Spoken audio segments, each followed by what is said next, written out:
Good evening, everyone. We're going to reconvene the Brattleboro Selectboard meeting. It is Tuesday, February 6th, 2024. John, was this meeting properly warned? Yes, it was, Ian. Excellent. And was the site visit that we had earlier this evening properly warned? Yes, that was also properly warned. Great. Thank you very much. All right. To start off the meeting, I'd look for a motion on the minutes. I motion to accept the minutes from the last meeting. Peter has made a motion to approve the minutes of January 16th, 2024. Board members, is there any discussion on the minutes? Franz, There was a typo. you got it. Page and line number, please. There's a missing word in line 40 on page 3. Line 40, page 3. Yes, the word fund should be followed by the word balance. There is no unassigned fund. There is unassigned fund balance.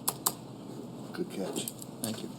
So So I would move that the minutes be amended to add the word balance in that location. Excellent. I'll take the friendly amendment and was there anything else? Nope, that's it. Other board members? And I'll turn. Actually, Yes. I mean, it really is. A balance is just how much is in a thing. So there is an unassigned fund, and there was a balance that pertained to it. But no big deal. I'll accept it. No. Let's get into it for a minute. Do you? No, it's not an unassigned fund. It's the general fund. It's part of the It's supposed to general be- it's fund, supposed which to be is unassigned. unassigned. It is not the unassigned fund. That's correct. Okay, so we're going to stick with having the balance on the line 40 after the word fund? Yes? All right. I'm going to turn it to the public to see if they have any questions or comments on the Word minutes. I don't see any. And I look to Zoom, and I don't see anyone in Zoom. Oh, wow, we have the... I'm going to stop us here for a second. I think the interpreters need to be bigger. Okay, I will make that a. This is a. No. I think they get pinned, maybe. Yeah, Maybe it's pinning okay. them is a way to do it. Jessica? No, Core said something about not pinning them, but. Yeah. Well, Oh, we're- we'll defer to core. Cora said not to pin them. Yeah, she said that. Oh, well then, let's listen. I think when she's so small, maybe that's big enough. That's just my only concern. Could we ask PCT? Yeah, BCTV, is it all right for the interpreters to be in that small of a box? Usually we share it with them. Is it okay for the interpreter's small box? Here's Nolan.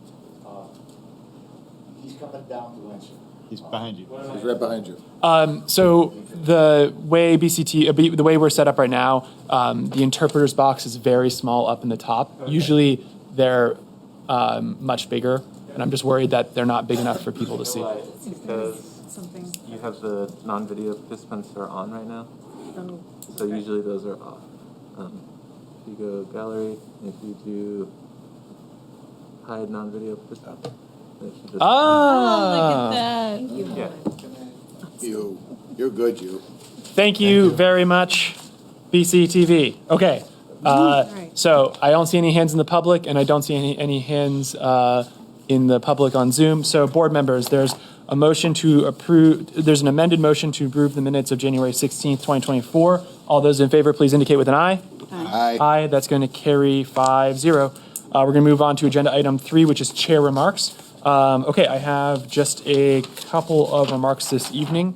First, I just want to let people know that absentee ballots are available by request for the March 5th elections and will begin being mailed out next week for those that have been requested. Voters can request their ballots by going to their My Voter page or by calling or emailing the town clerk, Hillary Francis. Note that the presidential primary, for the presidential primary, voters must declare which party's ballot they wish to receive. So if you email Hillary to request the ballot, you'll need to indicate that to get one of them to vote in the presidential primary. Also, there are still town meeting member seats open in each of the districts. Districts 7 and 9 have quite a number of open seats at the moment. If anyone would like to run as a write-in candidate for any of the districts, they simply need to declare their intent to run with the town clerk by the close of the polls on election day, and they have to receive at least 10 votes for the appropriate district term length. And so functionally, if you can actually decide the day of you want to run as a write-in and be at the polls, but you just have to make sure that you go in and you tell Hillary before the end of the polls, or else even if you got enough write-in, they won't count because you weren't officially a write-in candidate. And then finally, I just want to, and the board want to give a huge thank you to Seth Thomas, our communications coordinator, for all the help he's given the town in this election process and pushing out information for people how to run for seats and how to get their ballots. So thank you very much, Seth. And with that, I conclude my comments. And I will move it over to agenda item 4, which is manager's comments. And I have a few comments tonight. The 68th Brattleboro Winter Carnival kicks off on Saturday, February 17th, and runs through Sunday, February 25th. A complete listing of festivities can be found at brattleboro-wintercarnival.org. The next item I wanted to mention was that the town has a new online dog licensing portal that launched last week. All Brattleboro dog owners were mailed a renewal letter on Friday announcing this new portal. It can be accessed through the town's website, and that's where you can license your dog. Businesses will be receiving their business license renewal letter in the mail soon also.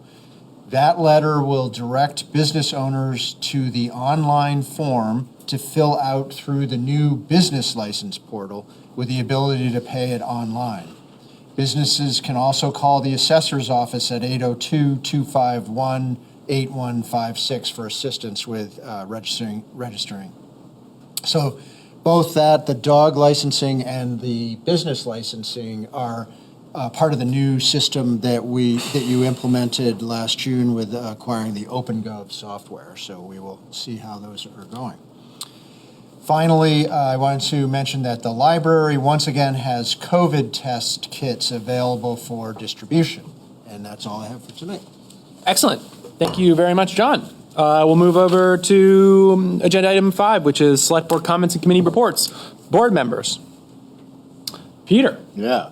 So I was the 13th one to hop on our OpenGov new website to license my dog. I am signed Lucky 13 now. So that will be, I don't know if that's Finnegan's tag number, I'm sort of hoping, but I'm still pending approval, but it was a little bit easier of a process that I could just do right from my desktop. So that was, if you have a dog in town, I would recommend giving that a go. It seemed pretty easy. Excellent. Great. Glad to hear it. Yeah. So was Finnegan. Other board members? Daniel. Yep. Next Thursday, the Charter Review Commission is meeting in this room at 6:15 p.m.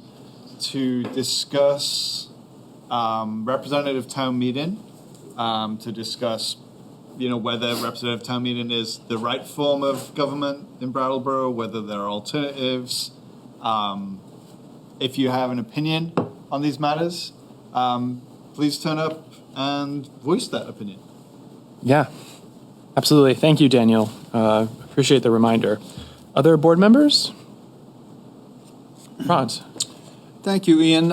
Something in which I have a personal interest, as does the man to my right. Can we talk about the 22nd? Yeah. Okay. Is that good? I was going to do it, but go ahead. Okay. I think people may want to know that on the 22nd of this month, the BCTV will be recording a candidates forum for those of us who are running for seats on the select board. There will be 3 of us standing for the 2 one-year seats and 2 individuals vying for the 3-year seat, and all of us will be invited to participate. I expect we'll participate in that televised forum. So look for BCTV on Thursday, February 22nd, in order to learn more about the candidates for the Select Board. And Is that- it also in person somewhere? Yeah, it'll be held right. It's going to happen right here. right I don't, I guess people can attend in person. I hadn't really thought about that. And absolutely, they always have. Yeah, Okay. people usually do. Yeah. What So- time? That, I think, is a little bit of a floating thing, but From the- 6 to 8, there will be 2 separate events for the 3-year seat and for the 2 1-year seats. So the 3-year candidates will be just with each other, and then the 1-year candidates will be with the group of 3. and I think this is also being worth putting out, is being put together by the Commons. Yeah, the Commons and I think the Reformer and BCTV Yeah. and maybe even somebody else, I'm not sure. But yes, there's a bunch of people participating and sponsoring this. Excellent. Other board member comments or committee reports? Real light on the committee reports. All right. We'll move on to agenda item 6, which is public participation. This is an opportunity for members of the public to speak on anything that isn't on the warrant agenda, or if they want to pull an item that's on the consent agenda for the board to consider at the end of the regularly warrant agenda. So as is my one, I look to the room first. If anyone wants to speak during public participation. Don't see any hands. So I'll turn to Zoom, and I don't see any hands there either. So we will move on to agenda item 7, which is the consent agenda. John, you want to give us a quick rundown? Absolutely. There are 4 items on consent tonight. If you approve this agenda, you will be approving, in accordance with state statute, the town assessor's certificate of no appeal or suit pending for the 2023 grand list. You will be approving the Public Works Director's certificate of highway mileage to Vermont Agency of Transportation. The Melrose Street addition has not been recorded yet, so you'll see that there's been no change to that. You will be authorizing the town to apply for a Vermont downtown transportation grant for possible parking infrastructure improvements that staff would explore further with the board if the town were to get that grant. And finally, you would be approving a limited event permit for the Winston Prouty Center for Child and Family Development's bingo fundraiser event. Great. Thank you, John. Board members, anyone wish to pull an item from the consent agenda? No. I'll take a motion. I'll motion to accept the consent agenda as presented. Peter's made a motion to approve the consent agenda as presented. Any further discussion? Seeing none, all those in favor, please indicate with an aye. Aye. Aye. That's going to carry 5-0. Thank you very much. We're going to move on to new business agenda item 8A, which is formally opening the Dettman Drive public hearing.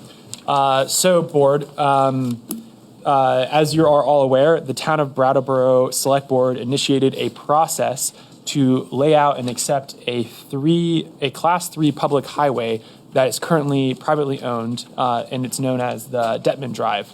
The process has followed the statute as described in Title 19, Subchapter 7. First, the board and the municipality petitioned the private road, currently known as Dettman Drive, that it be laid out and accepted as a public highway pursuant to 19 VSA 709A.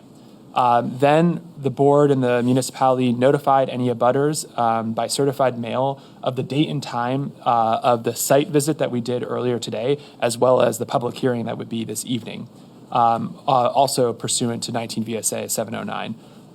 We also, as a municipality, posted the notice in a public place in town and caused the notice to be published in the Brattleboro Reformer. So we then had the site visit on February 6, 2024, which was today at 4 p.m. And the board, members of the municipality and other parties, as well as members of the public, all attended. And we toured the bridge, and then we also looked at the rest of Dettman Drive up to Route 9. Then we took our drive over to the other bridge that accesses the neighborhood which we would not be acquiring, but is all part of sort of the discussion here on acquiring one of these bridges because of the need to put in a replacement or a temporary one. So we had that hearing. It was informative. It took about 30 minutes, 25 minutes. And then we are now here for the public hearing to allow discussion and determination as to whether to lay out and accept Dettman Drive as being in the public good, public convenience, and public necessity for the town of Brattleboro. So with that, I did all of that because our town attorney isn't here tonight. I'm going to formally open the public hearing and open it up to the public first. If you have any questions or comments, we have Sue Fillion and Dan here who are happy to answer questions. I think we've got the other Dan on Zoom who's here to answer questions as well. So if anyone has any questions or comments on this public hearing for Dettman Drive, we're happy to hear them now. So I'll just look to the room first.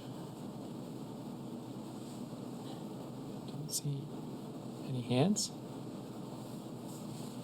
And then I'll look to Zoom.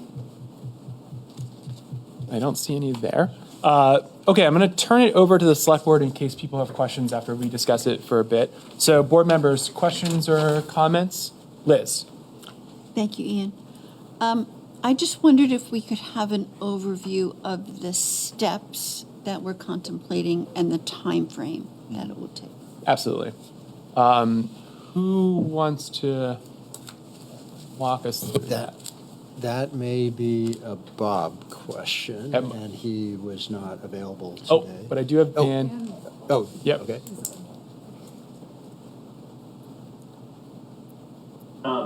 So my name is Dan Riddlehoover for the public in the room. I work on behalf of Tri-Park as a development consultant, working on implementing their various master plan projects. So Liz, I believe your question is, how long does it take and what is the path? What are the steps?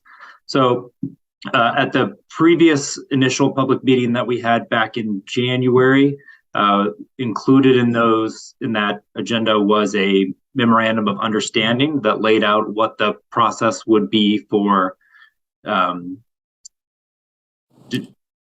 transition of ownership of Dettman Drive from privately owned via Tri-Park to publicly owned via the town of Brattleboro, and then how we would jointly explore the process of replacing both bridges. So Tri-Park pursuing one and the town then pursuing the other. One of the major upsides to a town owning a bridge as opposed to a private business is that municipalities have access to all sorts of state and federal grants and match dollars that private owners do not. And so it could very well come to a point where Tri-Park could contribute money towards the town's bridge at a much lesser expense than it would if it were funding the bridge in full by itself. And so that reality is the basis for the beginnings of these discussions that we've been having with town staff and then now with the select board. I am not as versed in the various timelines and public notice requirements of, I think it's Title 19. I know that this meeting, should the select board vote to accept Dettman Drive, results in I believe it's a 60-day appeal period, after which a real estate transaction could occur. The parcel would be surveyed. The town would be taking over Dettman Drive, the Dettman Bridge, and a, quote, hammerhead turnaround. So basically access easement on Village Drive to allow town access via plow trucks or whatever wants to drive across the roadway and turn around and come back. So it would be wider than the regular width of the road at the very end. Excellent. Thank you. Is that it? Yes. Great. Thank you very much, Dan. Appreciate it. Other board members, questions or comments? Comment? Yeah. Yes. Peter. You know, the one thing I've appreciated so far, since it being elevated to our knowledge and put in front of us, is the pace in which we've been moving to rectify this situation. So I would urge us in every step of the way to continue this pace, because it really is an extremely urgent need. And what, Liz, you threw out a number. How many of what's the percentage of? I think it's about 8% of our population lives Yeah. in Tri Park. Not that even if it was 1%, I would be saying the same thing, but, that just puts a sharper, a sharper tack to it. So, yeah, I would just urge us to keep the pace up that we have been. It's been good. It feels right. And, yeah. Yes. Absolutely. Thank you, Peter, and I echo that. I appreciate the board's willingness to move forward with this quickly, and I'm grateful for the municipal staff for getting it done, and we'll keep with the statutory requirements, but then we'll move as quickly as we possibly can to make sure that it's as safe as possible, as quickly as possible. Other board members? Seeing none, I'm going to just check with the public again to see if anybody else wants to speak on it. I don't see any hands. No. I think I do the motion before closing out the public hearing. So I take a motion now. Yes. I move to lay out and establish Dettman Drive as a Class 3 town highway from its intersection with Vermont Route 9 to a point on the north side of the bridge, said point being the northerly side of a so-called hammerhead turnaround at the intersection of Dettman Drive with Village Drive. Excellent. Thank you, Liz. Board, Liz has made a motion to lay out and establish Dettman Drive as a Class 3 town highway from its intersection with Vermont Route 9 to a point on the north side of the bridge, said point being northerly side of so-called hammerhead turnaround at the intersection of Dettman Drive with Village Drive. Any further discussion? Seeing none, all those in favor, please indicate with an aye. Aye. Aye. That's going to carry 5-0. Thank you very much. Really appreciate it. Okay, we're going to move on. I'm going to formally close the public hearing, and we will now go back to our agenda. And we'll go to agenda item 8B, which is new business security services and town safety update. And I'll invite the chief and the assistant chief up for, we'll get you a second chair.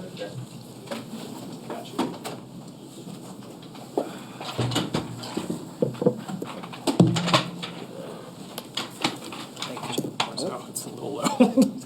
Let's see, how do we figure it out? Push it down there. No. Is it? Here, you can just use this one. I'll grab it. Yeah, that one. Yeah, maybe.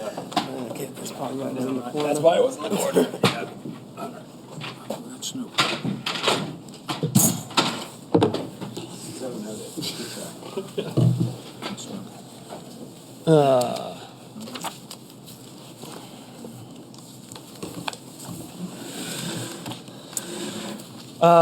All right, so I think a while ago, when we first did the security services in the transportation center in the summer, we had just asked for, at some point in the future, an update from the police department on how things have been going, and so this is just an opportunity for us to hear from you all. So we really appreciate you coming in. Is there anything else you? Nope, that's it. So I'll turn it over. Okay, so Assistant Chief will just tell you some of the things we have right now for tonight. Yeah, sure. Things have been steadily going on down to the parking garage.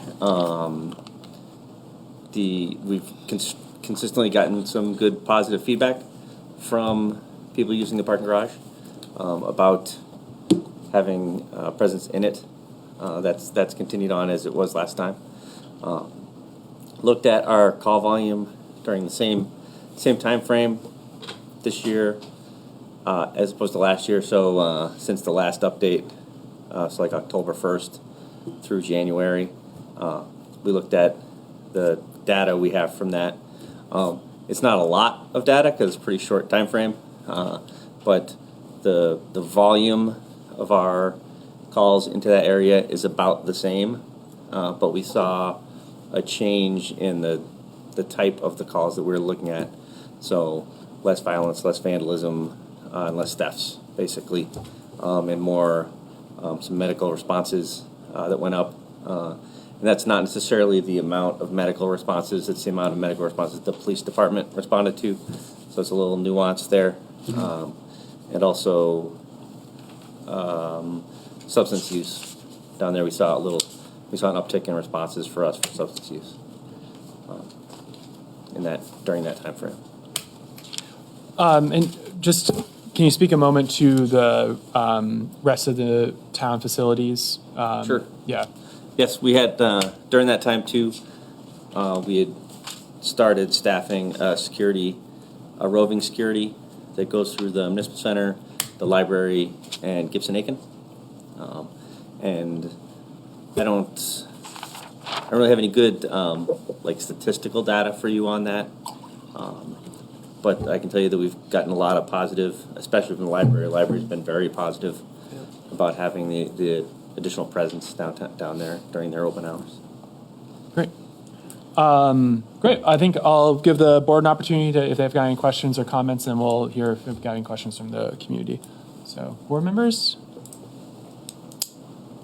Franz. Thank you, Ian. Welcome. Thank you.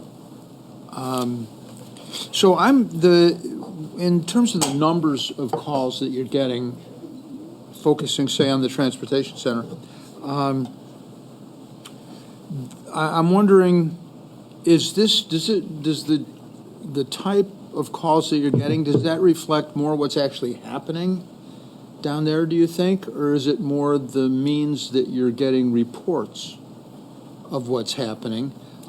Particularly, before there were security personnel down there, I guess you didn't have any calls from security personnel. So the calls all would have been from just citizens or, whoever happened to be there. Right. Whereas now I would imagine that some proportion of these are coming actually from the security personnel reporting something that needs further attention beyond their means. So it's a different reporting mechanism. You're getting different people calling. So I'm just wondering, if you have a feeling at least, if not hard statistics on, does this mean there's more medical emergencies happening down there, or does this just mean that we're identifying them better and reporting them better?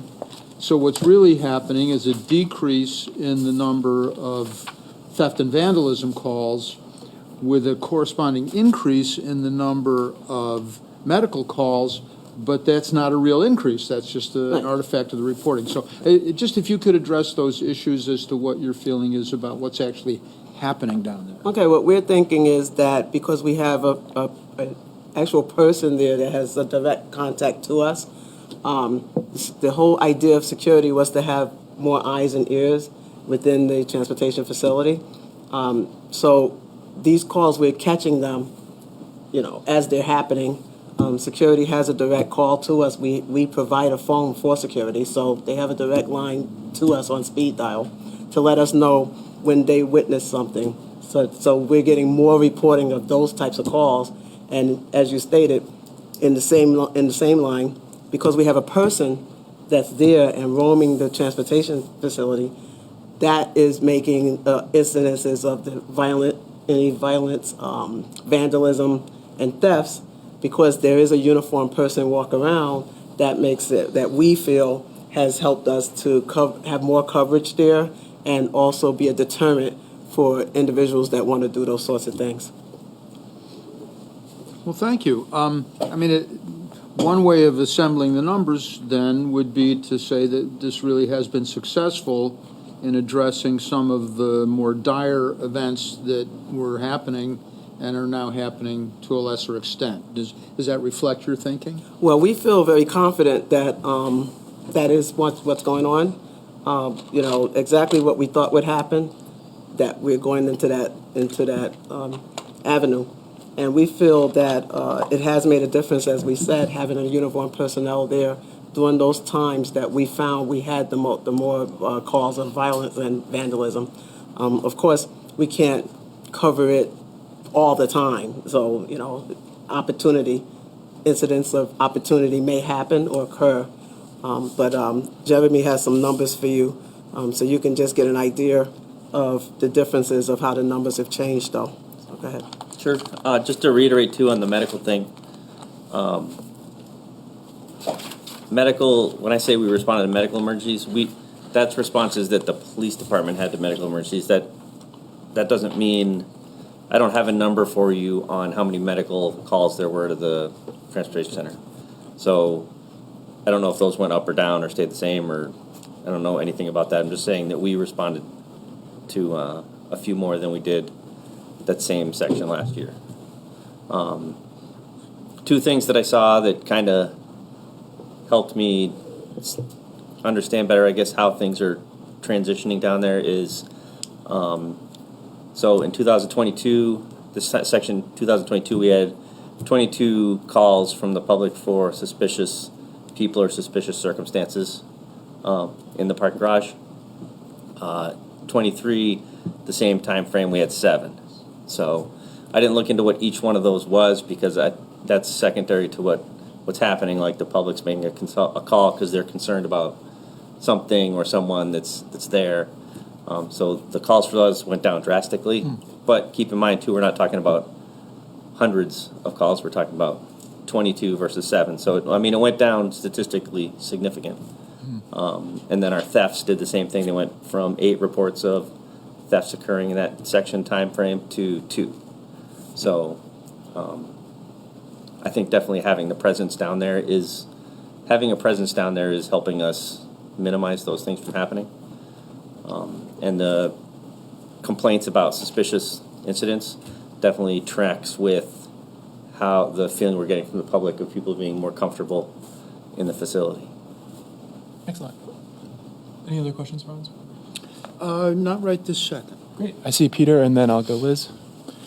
So I just, so we've seen like a 65% drop, even though I know we're only dealing with, 22 versus 7, but still a big drop.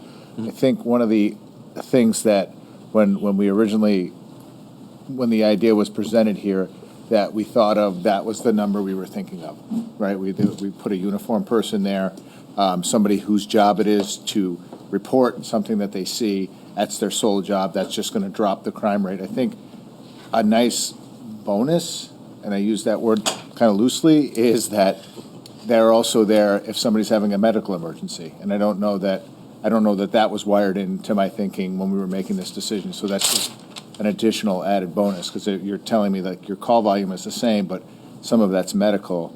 To me, a call going in that quickly is a good thing. Would that be a safe assumption to make?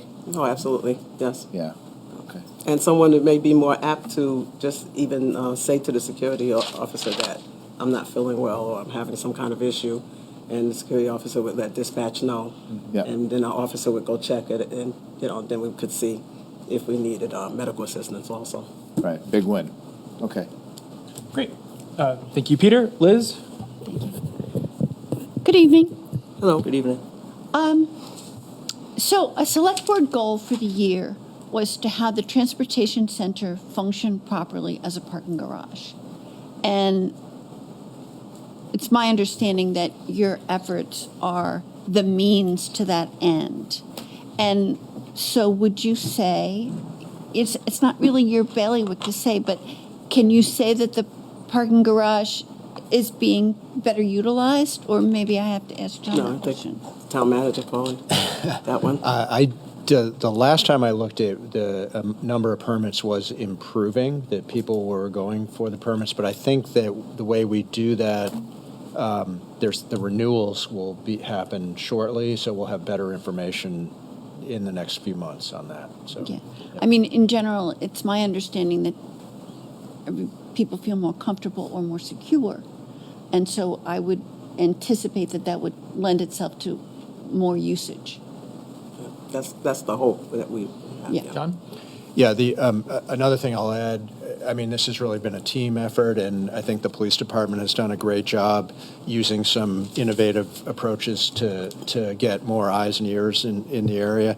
But also the Department of Public Works has really stepped up their presence there as well, and they've been doing a lot of extra cleaning and an extra attention to detail there, and I think that should also help people feel more comfortable in the facility and willing to park there. So. Great. Absolutely. Well, thank you very much.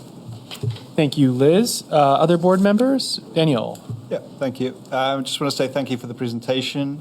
I think Peter's point that he just made is a really important one, that, we are driving down kind of criminal activity, but we're also increasing responses to medical emergencies. And so that's a really important point to drive home. So it's a better place for everybody. I think that, continued reports on this are going to be useful. I'd be curious in future times to hear more about the idea behind the community resource specialist position. I see that the person that's occupying that role right now left for the police academy a couple of days ago. So I'd be interested to kind of explore what your thoughts are around how that position functions within the department and what benefit it might offer to the community. But I don't think we need to get into that right now. So thank you. Excellent. Other board members until we'll turn it over to the public? Oh, Franz. Thank you, Ian. My next question revolves around the future, and in particular the idea that at some point the private security services would be replaced by uniformed officers once we've done enough recruiting that we can fully staff all the things that we'd like the officers to be doing. So this is dependent on getting good candidates and getting them through the academy and through their initial training positions within our department here. Yes. So there's always, sort of a time frame that we're looking at. It has just totally informally struck me that about half maybe of the candidates who enter the academy end up with full-time positions on the force. I don't know if there's any way to know more about it than just sort of a guesstimate like that. But I'm wondering, in this context in particular, whether you have a target date for maybe how long we would continue with the security personnel, or when in the future we might be ready to transition back to uniformed officers down there. Okay, so when we originally came and presented this option for us to utilize as a stopgap until we had full coverage and were able to cover more of the facility, one of the things that we talked about, and one of the things that we know that the public may not be aware of, is the time that it takes to have one totally independent officer that can come out and work. So if you look at the fact that there are only 2 police academies per year, the police academy, when we send one candidate, is 17 weeks in the academy. So that they have to make it through that 17 weeks at the academy. All candidates do not do that. If we're fortunate and all of our candidates do that, they have to come back to Brattleboro Police Department, where they have to be trained with a training officer for another 12 weeks. So you're talking about that much time that person is not a fully functional officer. We have people that don't make it through our 12 weeks of training because our training is very intense before we will let someone be out in the community on their own. So you have all of those weeks of training that person has to have before they can even be put out there. And so not only have we lost people within the academy time, we've lost people within our field training time also. So when you say half, I wouldn't put a number on exactly how many people, but it is exactly possible that could be the number. So then how would that translate, do you think? I mean, we've got 7 in the academy starting right now. Yes. Personally, my belief is that all 7 of them will make it through with flying colors. Mine too. Well, let's just say they all go through the academy, go through the training here in Brattleboro, 29 weeks altogether, so that puts us someplace in October maybe? Or November. Will those 7, I mean, where will we be then if we added an additional 7? Would we be up to full strength, or where would we be at? We would be basically just about there. Because I don't, what I tend to try not to do is speak in definites, because that doesn't mean that someone won't decide to retire or someone won't decide to leave the department and go to other avenues or other places. So So that is our hope. So that would be a best-case scenario. That would be the best-case scenario, yes. It's hard to really expect that, but Right, right. you can hope. And then answer to the second part of your question is that if that were to occur, then we would be able to look at having full, not only just the transportation center, because I know that we tend to talk on the transportation center, but the entire downtown area, we would be able to have fuller coverage of uniformed police officers. John has his hand up first. Thank you. Then. Yeah, just a thing to add on that, Franz. So Chief Hardy, Assistant Chief Evans, and Human Resources Director Nix have all been really focused on recruitment. And, I mean, having 7 candidates going to the police academy, it's got to be some sort of record. I don't know, but that doesn't happen often.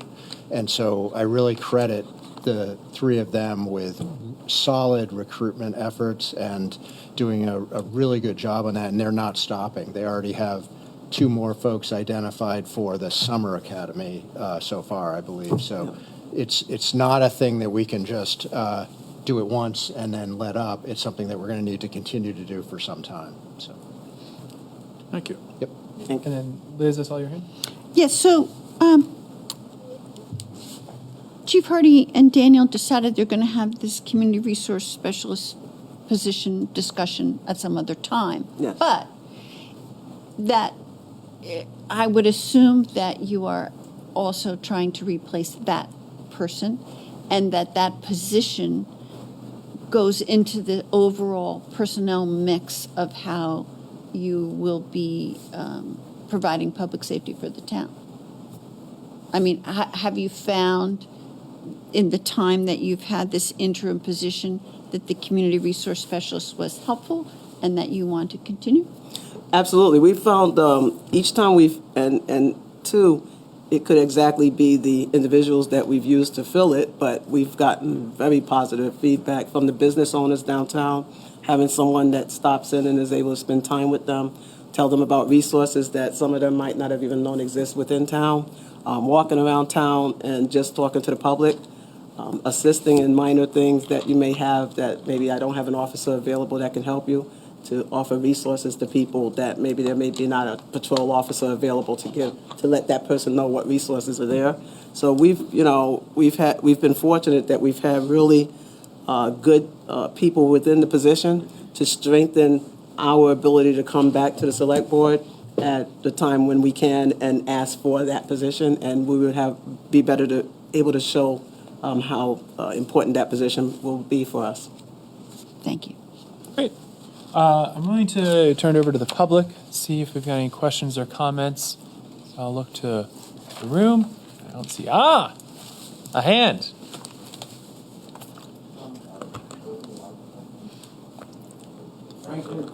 So, Franklin, you got to come up to the mic because BCTV, it does not, you have a loud voice, which is great, and this doesn't magnify your voice at all, but it's for people on Zoom to hear you. Thank you. Franklin Crisco, and I had a question. When you said a lot of people didn't make it to the end, do they go elsewhere, or they just couldn't make it through the program? Oh, sure. Excuse me. Some people don't make it through the strenuous and exhaustive training at the academy. It's a hard 17 weeks. It's very physical. They may not make it because of the physicality of it, or they may not make it because of the studying and the testing of it. So academically, they may not make it. If they make it through all of that, when they get out to Brattleboro PD, some people, we have a lot of intense training that we do with the officers to make sure that they're the best product we can give you for the community. So some people, unfortunately, don't make it through our training because it is very intense and very detail-oriented. So we may lose someone because of that. Anyone else, I like to keep an idea that, I have a pretty young force now, so people may decide to go to other places that work better for them. So, that's true. Thank you. That's where we lose most people. Yes, that's right. And my assistant chief just reminded me of this because he was also my detective lieutenant who was in charge of background investigations. So before we even send someone to the academy, we may lose them during the background investigation process, which I think that's this year, that's what we lost the most people. Yeah, we lost approximately half of our people that we were, approximately half of the people we were looking at that we had given tentative offers to. Yeah. We lost them during the background process. Right, so. because our background was very intense also, and very detailed, so yes. So we lost them before they even made it to the academy. Thank you. I got another hand on in the room. Yep. Just introduce yourself and where you're from for the record. I live here in Brattleboro. I'm Ingrid Crisco, connected with this fellow right over here. I'm curious about the criteria you use for selecting candidates to begin with to go up to the academy for training.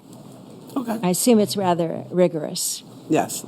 Okay, so you want to go start from okay, so I'll start first of all and tell you that when we pick someone for the police academy, what we do is we have we get the applications, we go through the applications, and we'll set the person up for a screening process. We screen people usually by video, especially if we have people that want to come from outside states, other states anyway, so we don't have to have them come to us.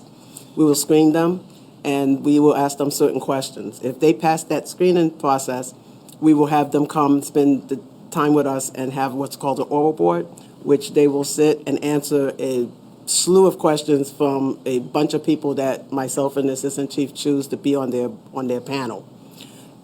During that day, they will have not only just do they answer questions for us in the oral board, but we also will let them do a ride-along because, to make sure they understand what their days could consist of.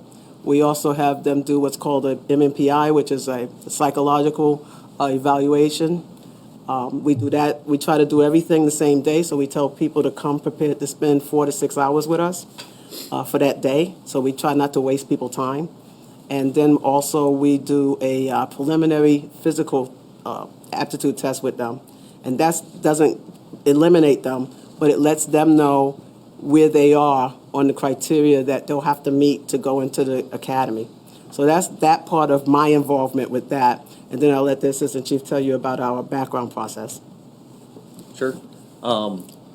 Once we get candidates that have proceeded past that, all of those testing protocols, and we offer them a tentative job with the police department pending the successful background investigation.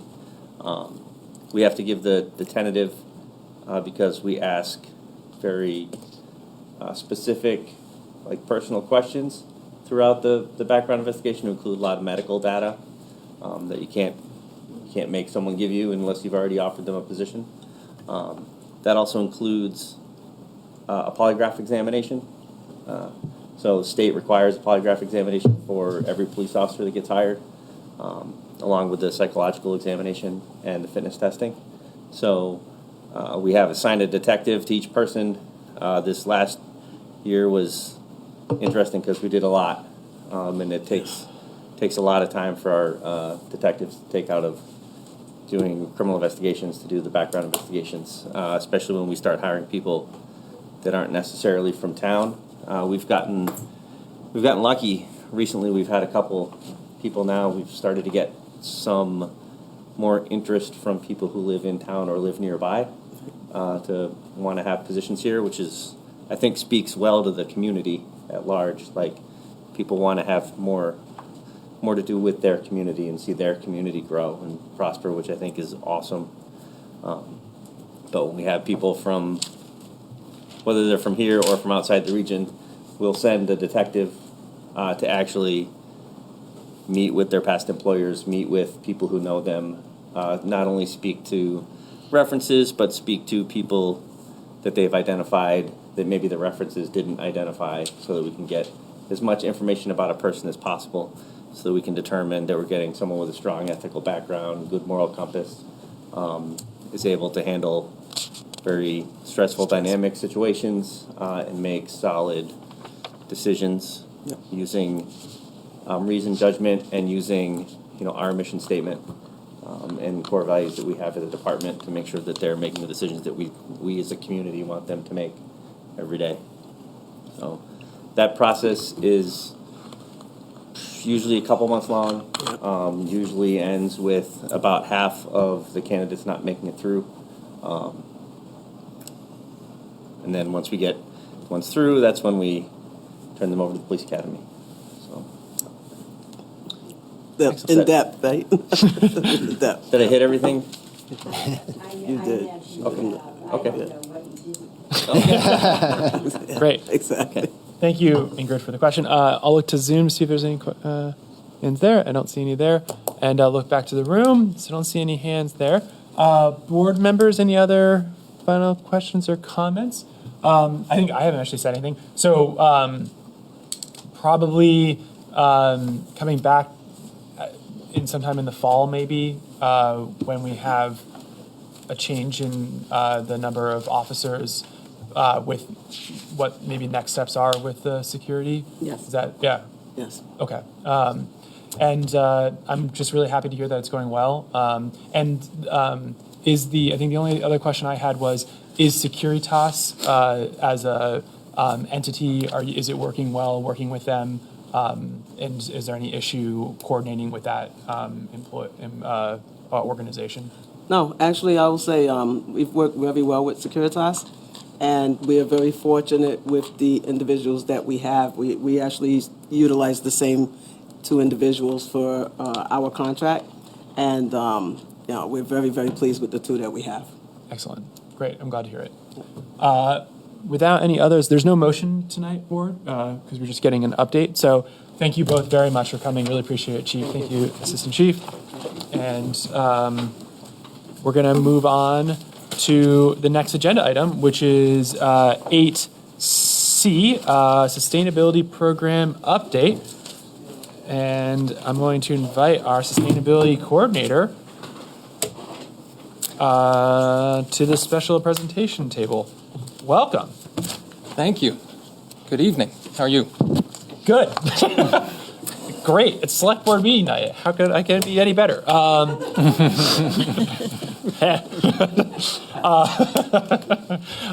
So do you have a PowerPoint presentation? I do have some slides to run you guys through. I'll just start by saying it's been a while since I've talked to you, so I was asked to catch you up. Excuse me. I don't have that queued up.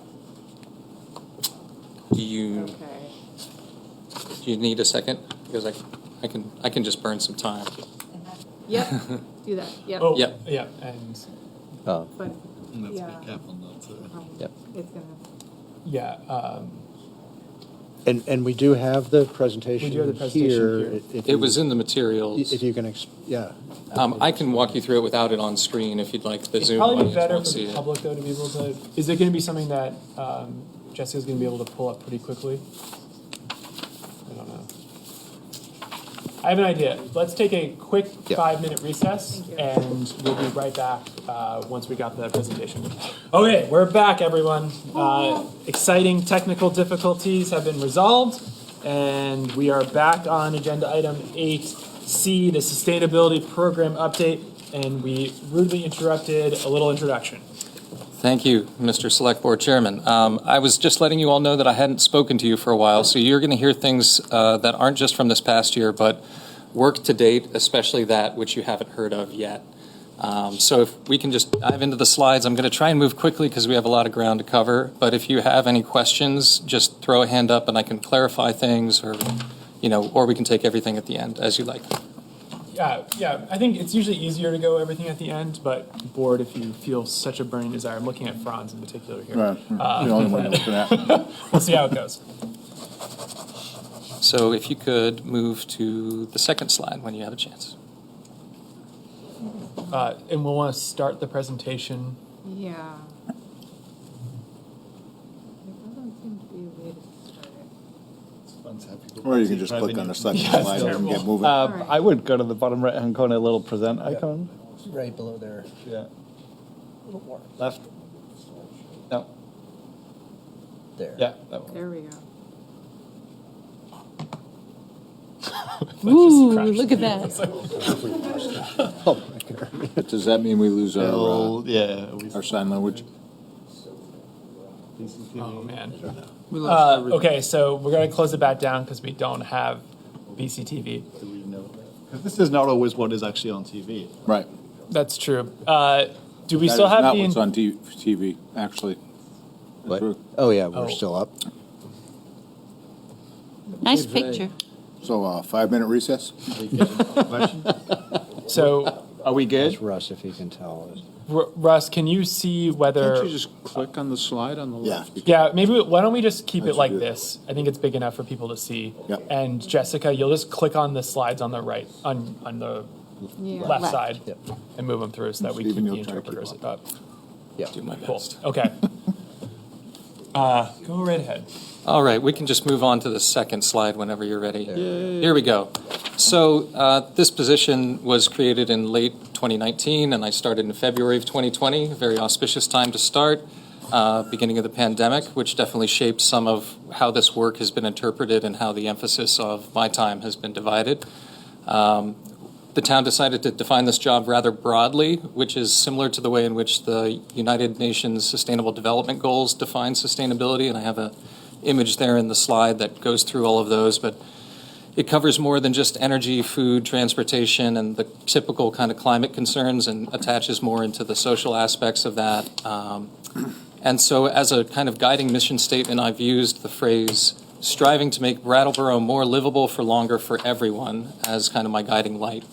The position's based out of the planning department, but works across the town structure and even more broadly in the wider town. And on staff, we kind of use this phrasing of Big T Town representing the town of Brattleboro as an organization, and I know you all know this, is more for the public, and the small T Town or the wider community. And so you'll see as I move through these slides where there are some very specific projects for the capital T Town of Brattleboro, and then there are a number of efforts to support the community more broadly in sustainability. So core values, none of these should come as a surprise for anyone: equity, diversity, resiliency, regeneration, relocalization. And we can just keep moving. Next slide. So I wanted to start with energy, and then we'll move on to different aspects, but Energy Committee and staffing it are one of my primary responsibilities. That first bullet is referring to some of the past projects in previous years that you all have seen passed over your desks. The e-bike library at Brooks Memorial, the investment in cow power to make our electricity much more renewable and carbon neutral, setting climate goals that match the Paris Accords and the state goals, and the creation of the Global Warming Solutions Fund, which I'll report on its uses and where it stands at today at the end of this slide. The Energy Committee has stayed busy the last few years. One of the programs they've done repeatedly is this Window Dressers campaign, which creates low-cost window inserts for people to improve the performance of their houses. And you can see the numbers there. We've been steadily increasing. We've done it 3 times, which is pretty exceptional for a town. 71 inserts the first year, 92 the next, and 132 this past year. And we're very excited that Hatch Space is looking to partner with the Window Dressers organization to manufacture more of those inserts so that we could be a production facility for more of that. So that's very exciting too. I just listed some of the potential future projects the committee's discussed, which includes working on the energy section of the upcoming redrafted town plan. And we hope to include a map towards decarbonation for the town in that kind of work. We've talked about doing outreach to the community to increase the number of home battery installations. GMP and Tesla have expanded the availability of the Tesla Powerwall batteries, and we want to make that known and available to people. The creation of a community wood bank has been something we've discussed, and I've discussed with Sevka, aka Daniel, at certain points in time. And supporting a community bike project similar to the Bellows Falls Community Bike Project. And we'll touch on that later in the transportation section. Separate from the Energy Committee, there is a GMP project that's active and trying to pursue a grid-scale battery solution for the Tripart community specifically, and that would prevent outages for one of our more vulnerable communities, and you already have talked about how much they're a part of the fabric of Brattleboro and 8% of our population. So next slide. This collaboration with Efficiency Vermont for the last 2 years has been perhaps the biggest focus of the Energy Committee. Efficiency Vermont chooses each year or so a couple, maybe 3 out of the whole state communities that they give a focused community campaign to and offer additional incentives, additional staff support, and perform outreach alongside the energy committees and others in the community. So these are the metrics from our 18-month campaign with Efficiency Vermont, and they were very excited to see these numbers pop out at the end. I think it was a very effective campaign in their eyes, and we feel very proud about it. I wish I could give you more detail on the outcomes of all these assessments and walkthroughs, but that's private information between the homeowners or business owners and Efficiency Vermont. So we know there's a lot of analysis and a lot of coupons being handed out. We don't know the exact impact in hard data as to how much energy that saved the community. I'm going to skip through most of the details on this. You all can read it if you like. But the final point that I wanted to just highlight is that Efficiency Vermont also helped the town with an internal town project to bring 6 additional buildings to 100% LED lighting and contributed a $10,000 incentive to help make that happen. So that was kind of alongside and in conjunction somewhat with this campaign. Next slide, please. So where are we at? And I hope to give optimism through this discussion. Our efficiency is overall up. In general, our operations are more efficient year by year. The problem is there are more of them. There are more operations, there are more vehicles, there are more buildings. So though we're more efficient, the overall emissions has gone up. Recent projects that have brought down those emissions and will impact them significantly, the generational upgrades at Living Memorial Park, especially the elimination of synthetic refrigerant. That refrigerant alone represents a reduction in emissions equivalent to the entire town's fleet of vehicles for a single year. That tank of refrigerant. Once we get rid of that, that's a significant step. The cow power investment brought our emissions down by changing how we invested in our electricity. The LED lighting I mentioned. Numerous departments, fire, DPW, Parks and Rec have begun electrifying their landscaping equipment. And though those may seem like small machines, they're actually unfiltered and produce a huge amount of exhaust similar to a car in just an hour. So it is a meaningful reduction. Other projects that we have on the horizon, the Gibson-Aiken Center just last week underwent a comprehensive energy audit through the Municipal Energy Resilience Program that the state is offering. This audit will qualify that building for up to $500,000 in energy improvement upgrades without a match from the town. And so that, if there's one project that I would really invite you to keep an eye on, that one is going to be very impactful. The preliminary results from the audit that we saw are that the opportunities lie in insulation, in replacing the oil-based heating system, and in improving the heating controls of the building so that it can be more finely tuned and zoned and things like that. Additional things on the horizon that will change our performance. We're upgrading the heating controls at Central Fire in the next year. We're adding EV charging stations, which will give us the capacity then to transition some of our town fleet to electric when there are appropriate vehicles. And there are ongoing analysis of upgrades to the wastewater treatment plant that we're going to pursue. There's certain issues around flaring gas instead of finding a way to reuse it, and certain efficiencies in the control systems that I know Dan is looking at with some expert help and engineers. So, as you can tell, there's a number of big kind of capital projects that we've been pursuing and that we will be implementing in the coming year or so.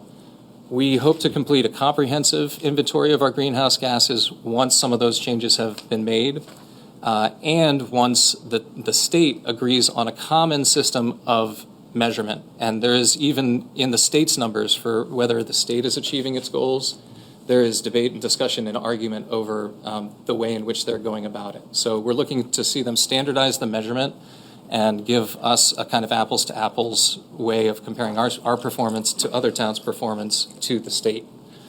And also, it will be more impactful to do that analysis once we've actually made those significant changes to our physical plant operations and changed out heating systems and such. So, our first step towards measurement that we hope to take before that inventory is just to do building level monitoring and management. We are really working to kind of integrate how we manage our buildings. You've heard DPW talk about how they've changed their maintenance staff, and part of what we hope to achieve is a way to remotely monitor our buildings and know when there's a problem without having to be on site. And this would save staff time, it would stop problems sooner because we detect them quicker, and it would finding out about problems not at the end of the month when we get our bill, but in the moment and can make adjustments. So that will depend on putting in digitized and remotely accessible heating controls, and also working with the program that's offered by the Department of Energy. That they offer a program that allows you to log your performance of your buildings and benchmark them to similar buildings by other towns, so you can see how you're doing and compare apples to apples in that way. So building level monitoring and management is the next big goal, and portfolio manager will be a big part of that. Just real quick, running through what's it going to take for us to hit our targets in the future. No more fossil fuel heating systems. We don't have a good reason to build or buy a new one, right? Transitioning to electric vehicles when possible. First will come the charging capacity, and we're working on that in the upcoming year.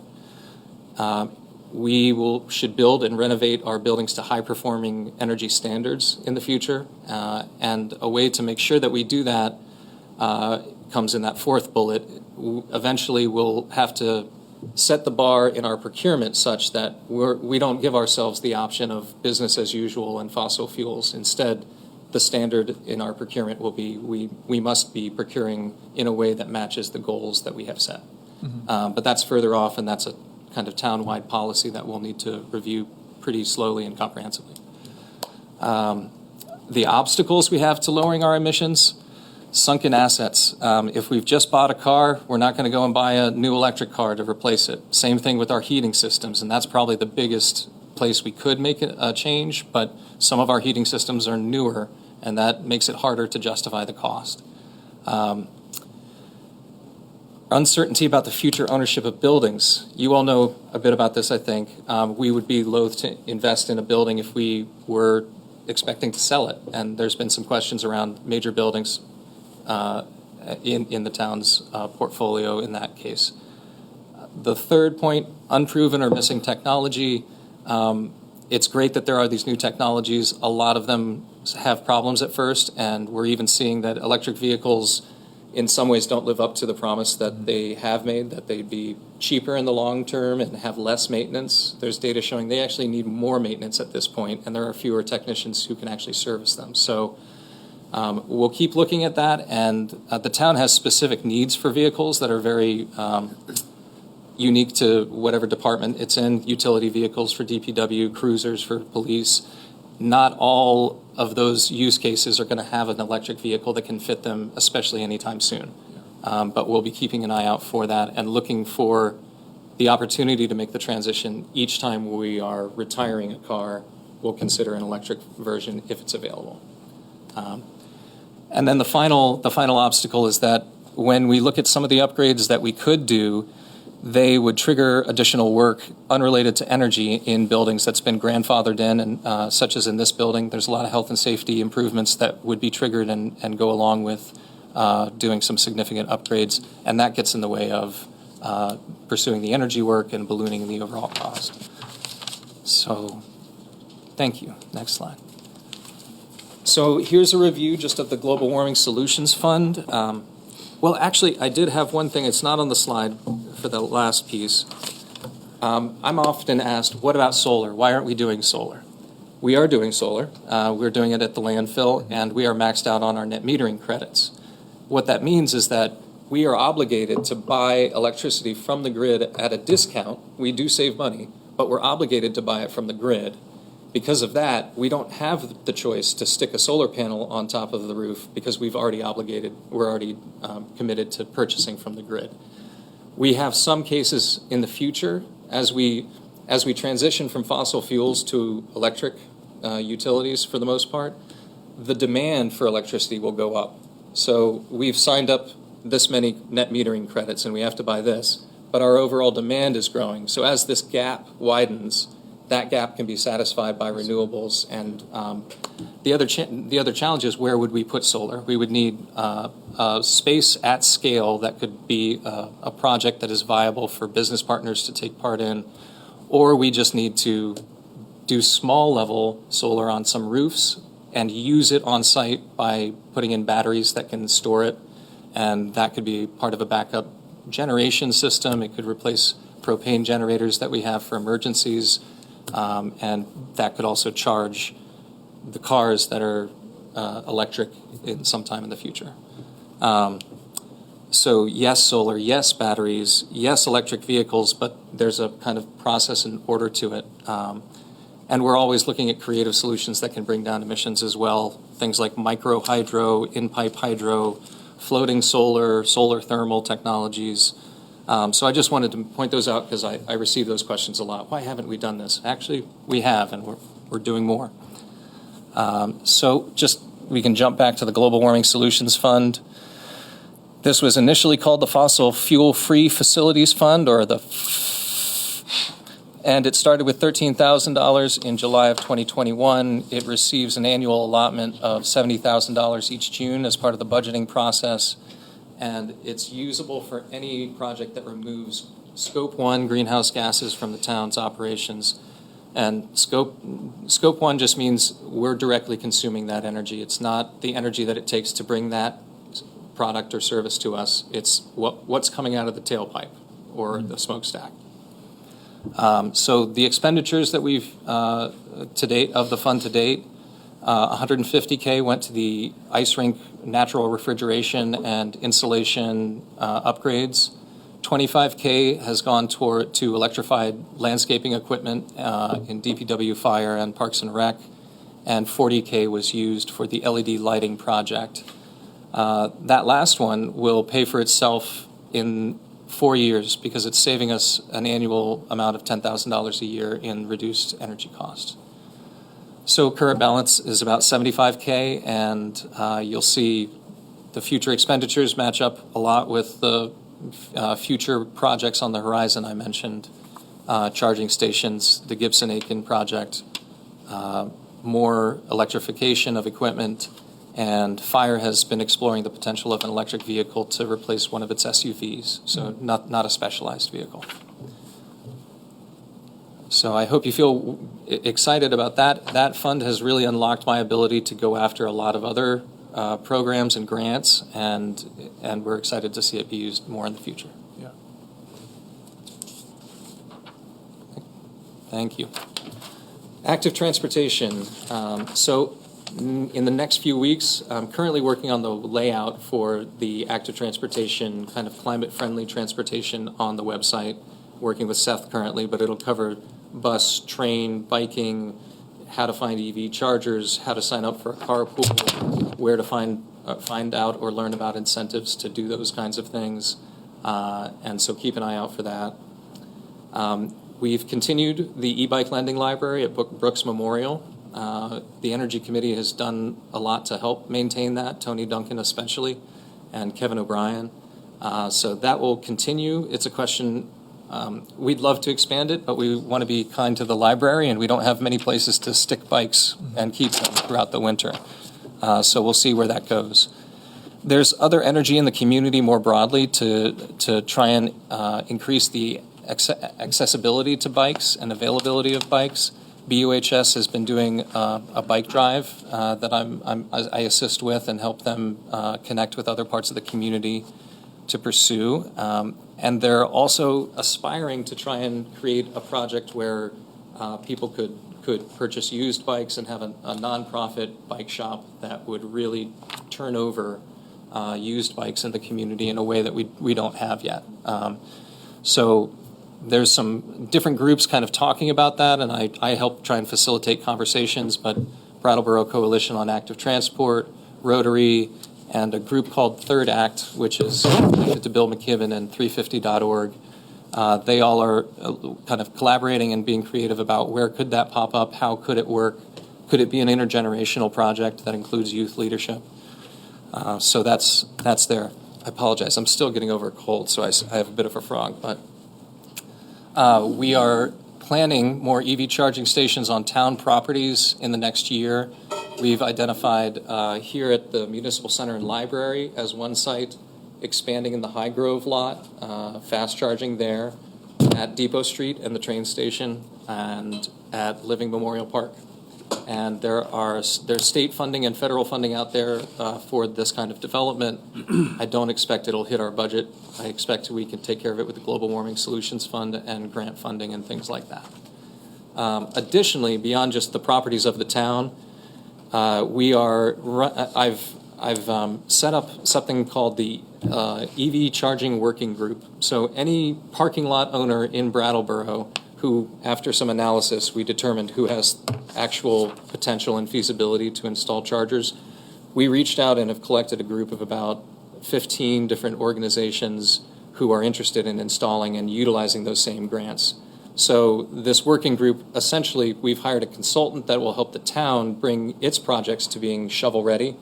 And as we walk through that process, we're bringing along these other organizations to teach them about the process and help them prepare their sites. So, yes. I have a suggestion. Sorry, Ian. Could those charging stations be connected to solar energy sources? As you know, you said as that gap grows bigger, then we could use more solar. I bought an electric vehicle recently, and finding places to charge it is a major pain, and paying is almost impossible. I cannot get these places to accept my credit cards. I mean, I'm trying to push money into this machine, and they won't take it, and it's been extremely frustrating, especially for a new EV owner. And if it was a cashless economy where we're creating our driving miles from the sun and feeding them directly into people's cars without any bureaucratic interface, I would really love to see that. We will look into that, absolutely. Yes, and I'll just let you know, when you're drawing from the grid, that's already, I think, 100% carbon neutral now and 90% renewable because GMP has improved its energy portfolio and how it sources its energy. So soon, even if you're tapped into the grid, you will be drawing from carbon neutral energy, which does still include atomic. You mean I can sell my solar panels? I'm not buying, but I'm sure someone out there would be interested, perhaps. Yeah. Bike and car share aspirations. This has been a topic I'm asked about. Why don't we have a bike share or a car share program? We don't have such an economy of scale to justify a private operator coming in and doing so. It may be possible if we found some leaders and organizations in the community that want to be kind of the owners of that. If we put together a collaborative that linked different major campuses around town and had a bike share program where you could take from one campus and drop off at another. But that would be a project outside of the scope of what the town itself does. And continued work on trails and connections, which I'll review in the next slide here. So towards the beginning of my tenure in this role, we secured a technical assistance grant from the National Park Service to do assessment and try and strengthen and interconnect the different trail systems across Brattleboro.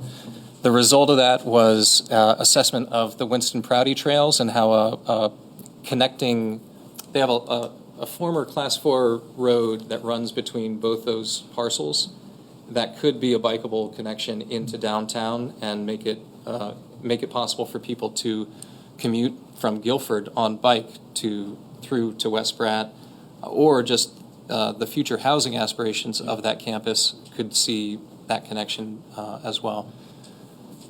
Retreat Farm and the Hogel-Wantasticock trails that are around the meadow, those are benefited from this and got a lot of cultural interpretation support and they're moving forward in the next year on a lot of improvements and interpretive signage on that trail now. We looked at the feasibility of a rail trail that along the Connecticut River. We looked at it, National Park Service looked at it, consultants from other places looked at it, and it is so highly constrained and would be incredibly expensive, and that would be if the railroad were willing to work with us on the project, which they're not. So I've left that behind, and others in the planning department have looked beyond that to see what else we could do to improve connections in Brattleboro. Cataloging informal trails and kind of lost roads, informal things that people use, and trying to bring that into how people move through town. That's been one piece. And assisting with various grant efforts with community partners, the Winston Prouty's Retreat Farms, Friends of the West River Trail. This past December, we worked with some of our partners across the river in Hinsdale and developed just a design project to explore if the Fort Hill Rail Trail could connect over into Brattleboro and become a more integrated system. We had UNH grad students working on that and support from DPW taking drone footage and other things for analysis. So that's in development, and that'll also move closer to reality once the new bridge is built and the old bridge is retired. We will then have a bike ped access direct to Wantastigit and be that much closer to connecting into that broad trail system in New Hampshire. So things on the horizon, we've kind of revived looking at the Whetstone Pathway, and this next bullet is something, my own little project with the library. Trying to organize volunteers has been hard sometimes in the community because every single entity has to do it themselves. We are creating 2 umbrella lists for volunteering. One has to do with trail work. So any group that has a volunteer a trail cleanup day, they can send that opportunity to this mailing list, and it'll go out to everybody who's signed up for it through a MailChimp kind of service. We're going to do the same thing with food volunteering and gleaning and food access programs. And the trail one's called the Brattleboro Trail Crew, and the other will be called the Brattleboro Crop Mob. So keep an eye out for that in spring of '24. There have been a couple of attempts to try and connect some of the assets along the West River and really start to capitalize on that as our destination for outdoor recreation and our real waterfront, since we don't have great access to Connecticut River. So we're going to keep on that. There's opportunities to improve the swimming hole access at West River Park, make it ADA accessible, ways to improve access to boating on the meadows, and hopefully connect some of the, everything okay? Do we have an issue? Can I pause just for a second? We've had the stream go down. We had glitch, so he's working on it right now, but it's not live, so you can pause for just a minute. Yep, we'll do another 5-minute recess and come back to it. So we are back on, and we're on the food and agricultural slide. For those following along at home, I'll turn it back over. Sorry for the delay. I'm glad we got the stream back up. I'm going to move fast so we can kind of make up for lost time. Food and agriculture has had a lot of work done since the pandemic, and you're going to hear later tonight from 2 of our consultants who've been working on the town's Greater Brattleboro Food Farm System Assessment. But we've done campaigns to encourage people to grow more of their own food, learn more about how to cook their own food, and made tools and seeds and greenhouses available to the public with the help of a lot of community partners such as Retreat Farm and Edible Brattleboro. The Ag Advisory Committee was revived during the pandemic because of the pressure on farms and on the food system.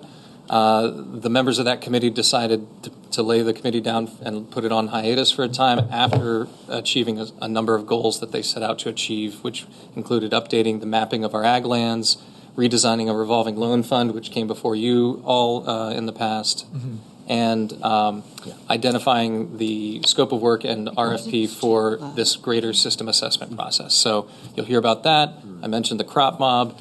The only other big T-town-centric project I thought it was important to mention, 805 Western Ave is a parcel that is owned by the town. It was a flood a flooded parcel. That is now seeing a creative reuse as a permacultured food forest with the help of Edible Brattleboro. Oh, wow. So soon you'll see an MOU come by for your approval to give them permission to do that. Great. Next, please. And so this is more generic nonprofit and business support and miscellaneous.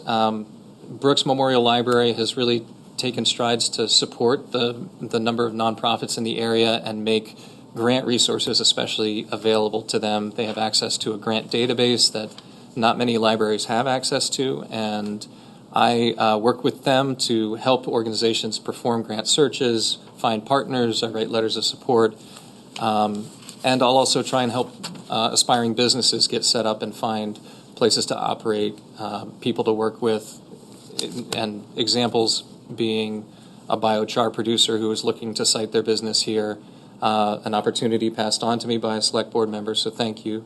A Afghan refugee-led restaurant effort, a microhydro company that was trying to test out their tech on the Whetstone or the West River, and the modular building outfit Logic, which you see on Main Street, working a little bit with them.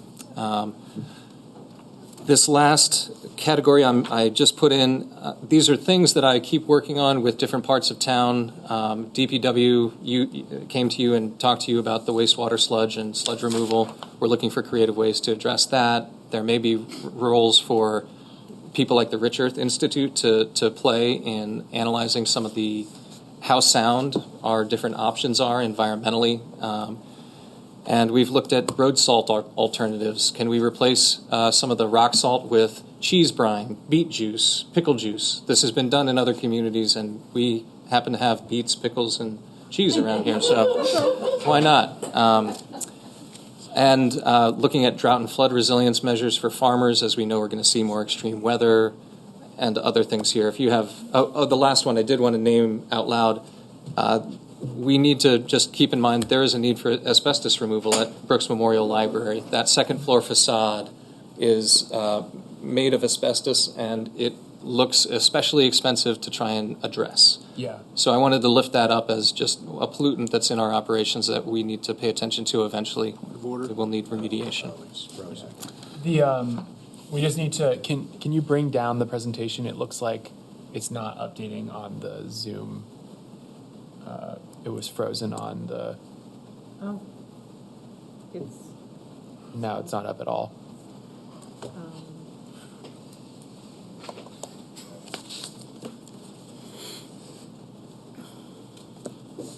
Oops. No, that didn't do it either. I 5 minutes. close it.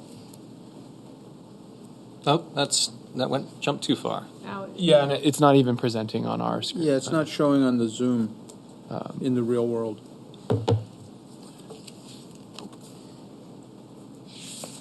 right now the other one's on now. Okay, well, what we're going to do is, if you can go back to the one that we were on, Jessica, the nonprofit, and for people following along at home, because we're just having some technical difficulties this evening, this is the third to last page of the But it's not on Zoom. presentation, which is page 35 of the backup material. So you can find that on the website in the select board meeting notes if you want to follow along at home. So I'm not sharing at all. if you want to just bring it back up for us, I don't think it's working for the Zoom. Great. Okay. And you could go to the next slide, too, unless there were questions on this one. And this is my final substantive slide. This is just an accounting of the resources I've been able to gather for the town over the tenure of the position.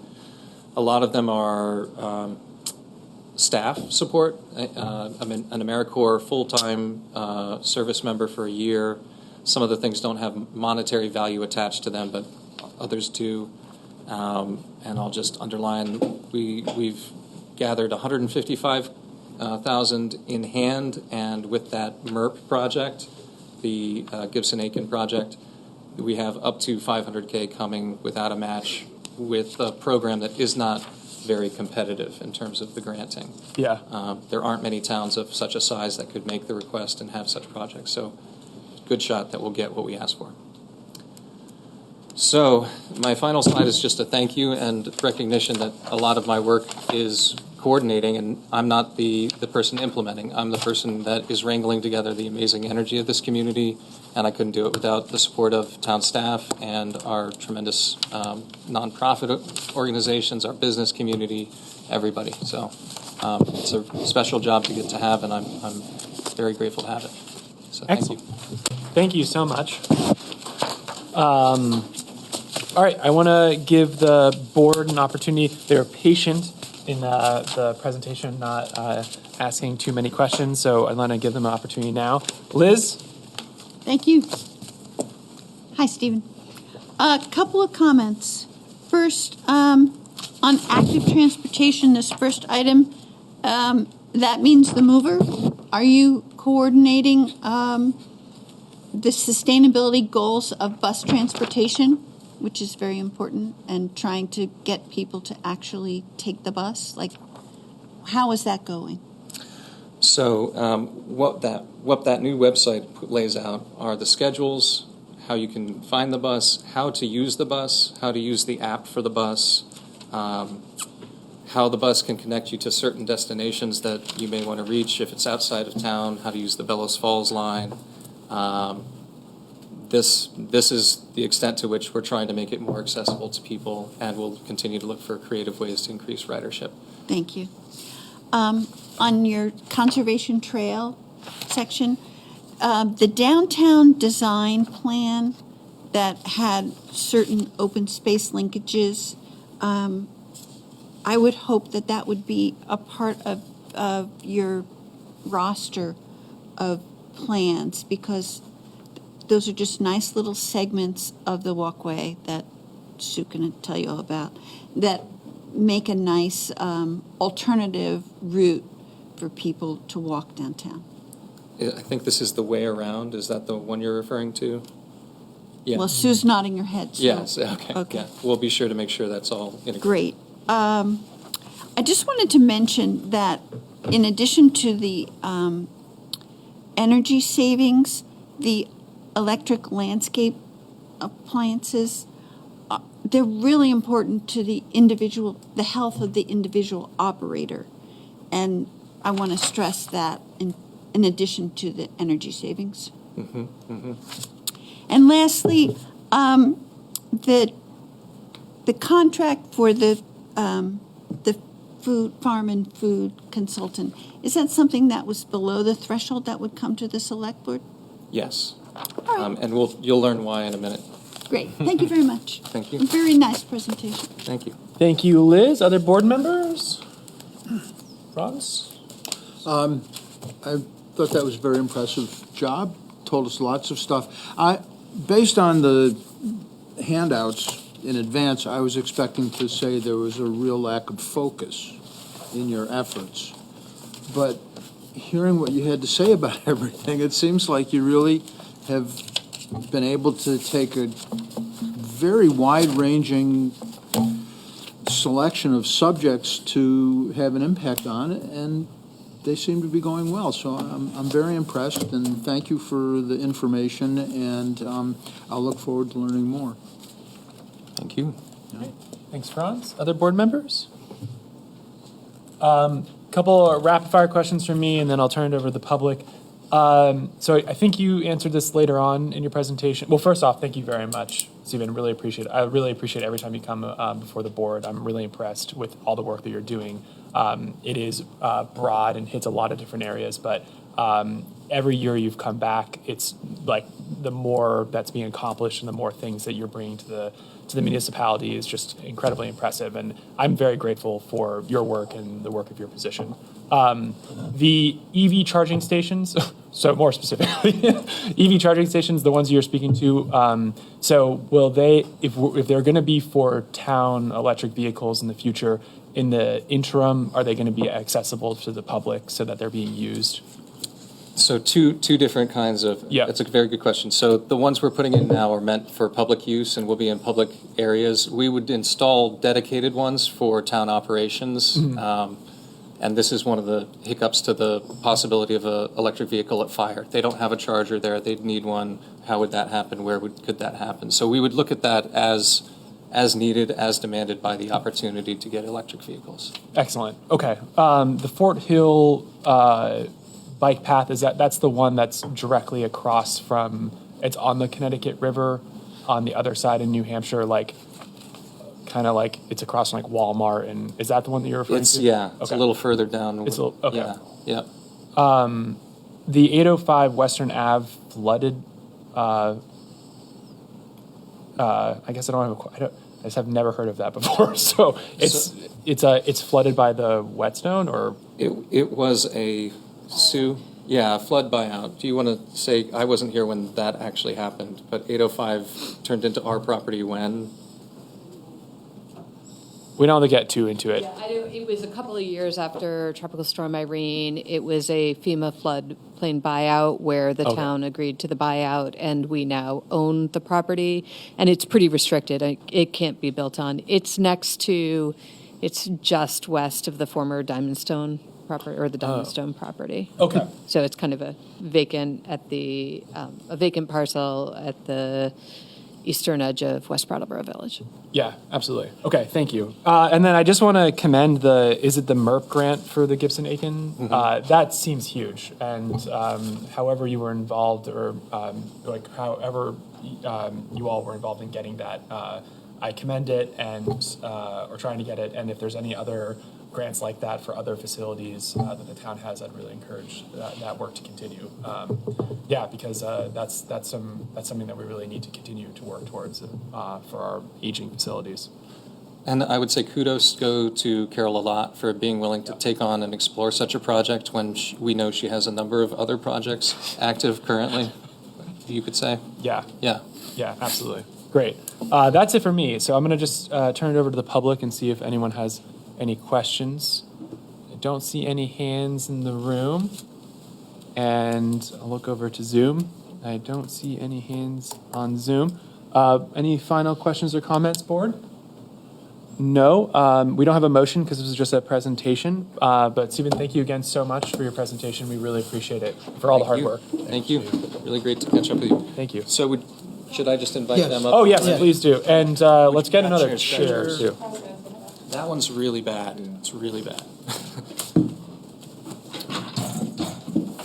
Okay, so we're going to move on to new business agenda item D, which is the Food Farm Systems Assessment Update.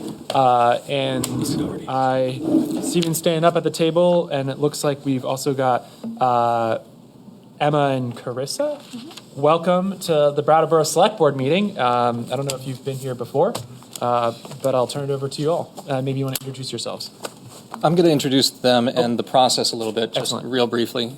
So what you're receiving tonight is a preliminary results and some of the biggest themes of a project that was taken on by the Agriculture Advisory Committee that came out of their work with a number of community groups across Brattleboro. Different groups were doing different levels of assessment, trying to look at levels of food insecurity, how are farmers doing, and we decided we needed to take a much more comprehensive look at that.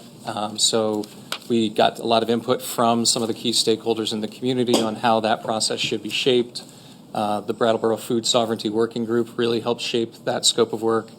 And then we were hard-pressed to find a way to pay for a full-fledged professional assessment until we learned that two of our local Brattleboro residents were going to Vermont Law and Graduate School to study food policy. And so we have been working with them over the last year to produce this assessment, which also doubled for some of their coursework and policy assessment and things like that. So it did fall under the $10,000 threshold, which is why you all didn't see it come past you.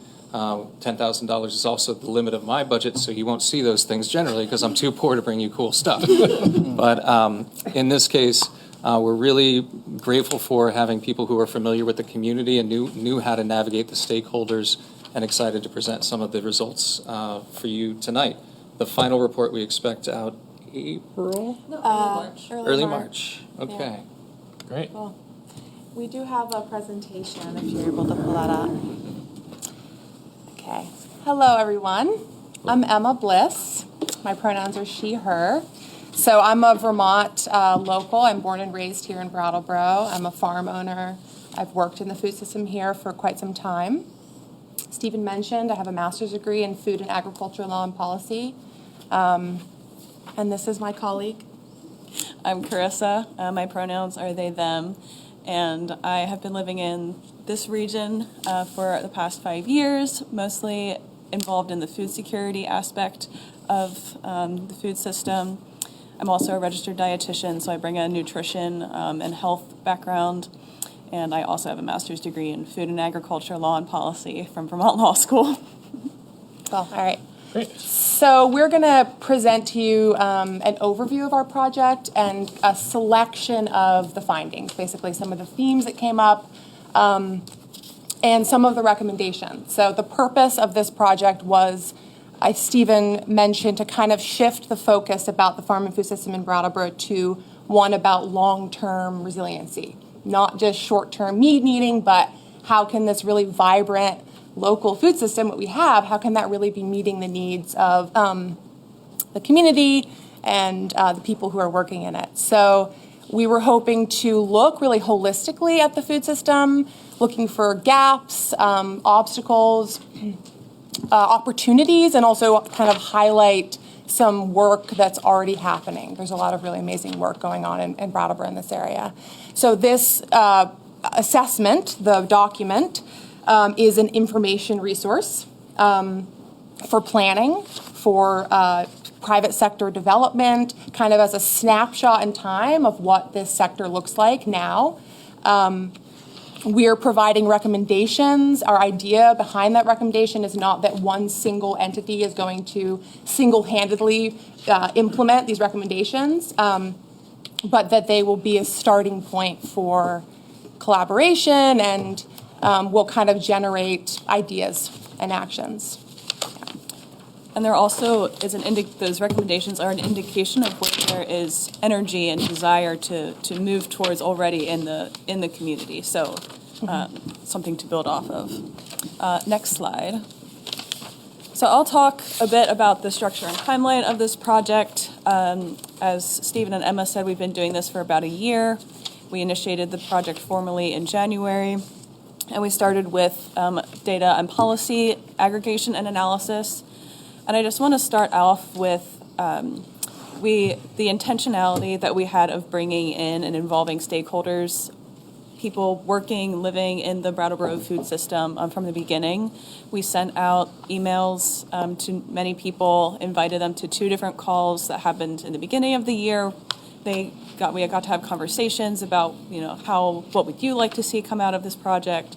Many of them were already familiar because they've been part of the advisory committee and the food sovereignty group. And we've continued that communication and touch base throughout the project. And as you'll see in phase 2, we did a lot of stakeholder engagement. So our intention was to stay grounded in what are the people, the boots on the ground people saying that they want to see, because that we are doing this in service of the community food system here. So we gathered data from 19 unique organizations that were generous enough to share their data with us, so we didn't have to reinvent the wheel and do our whole other data collection. So we looked at that, saw some themes from that. We also did a comprehensive look at local food relevant laws and policies from local to federal. That was also part of our for credit work at Vermont Law to give us like a policy background landscape of what are the legal aspects shaping the food system. And then the bulk of the work happened in the summer where we did 68 interviews, 2 focus groups. We tabled at the Farmers Market and Food Works, and we surveyed the community on their experiences in eating.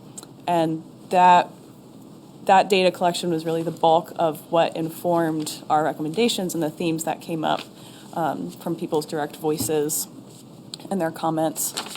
And we are now in phase 3, which is reporting, starting with this presentation. Our draft is into the planning committee or the planning department for review, and we anticipate publishing it in early March. Next slide, please. So I will start off with the first two themes and recommendations. We decided to pair them in the format for this presentation. The final document doesn't necessarily mirror that. You wanted me to say? Oh yeah, just to say the purpose of the themes or the way we gather these themes was basically from every bit of information we gathered. So interviews, surveys, data, these are themes that were repeated over and over. So we were hearing people saying these, we were seeing it in numbers. And so this is just a selection that we're going to tell you. There are 15 or so themes that came out of this. There were a lot that came up from producers to restaurants to schools, like across the board, people repeatedly saying these same things. Yeah. So the first one is that we already saw impactful collaboration across sectors in the food system. The food system is very vast, and it goes from industry to farming to nonprofits to restaurants. It really touches every aspect of our lives. So there's already collaboration happening, but we heard a big desire to do more. Organizations and people lack the administrative capacity, the time, the energy. There's a high risk and occurrence of burnout. So while a lot of folks were excited about the collaboration that already has happened and see that as bringing positive momentum forward, they really expressed a deep desire to do more and just feeling tired that they don't have the time or energy to do that coordination and administration of bringing people together for a meeting, having emails go back and forth and figuring it all out to just make it happen. And so several individuals, as well as ourselves, had this idea in interviews about a food systems coordinator for the region. And our document will get more into the details of the considerations of scope for this position. But the idea is that someone or a position dedicated towards that administrative and coordination capacity building to bring people together in a holistic and organized fashion, moving towards mutual goals, many of which are highlighted in this report. And in the document, we anticipate highlighting some organizations we think might be a great home for this position, but we don't feel comfortable discussing that at this meeting because we have not discussed that with them yet. We want to see if they're comfortable being named. So stay tuned for the final report, but we do think that there's a role for more administrative and coordination capacity would do a lot to continue the momentum of collaboration that has already done so much from sustainability to food and beyond. Another theme is that we heard that local food for local eaters is important for both the eaters who want to enjoy our delicious local food and for the producers here. There is a high volume of food access programs that do intentionally source local foods, especially by grants funded by the Vermont Food Bank that make that pretty financially accessible for small organizations. There's also an interest from farmers to engage more and more directly with those food access programs. So they want to be making their food more available to people of all income levels while also needing to run a viable business. And then we also identified a barrier to physical access of transportation primarily, which is where our recommendation specifically for this presentation came in, of just improving the public transit to food points, including various farm stands like Walker Farm, Scott Farm, Dutton Farm, places where people get local food and can use food stamps at some of those places.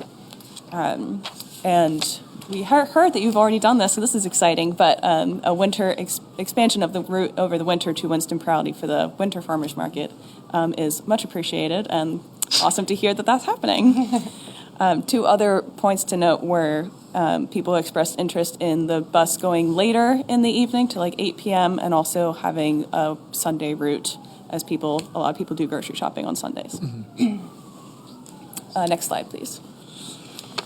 So There's a real infrastructure challenge for producers. When I spoke with many value-added producers, they spoke about needing space for manufacturing. That's a really big challenge for them.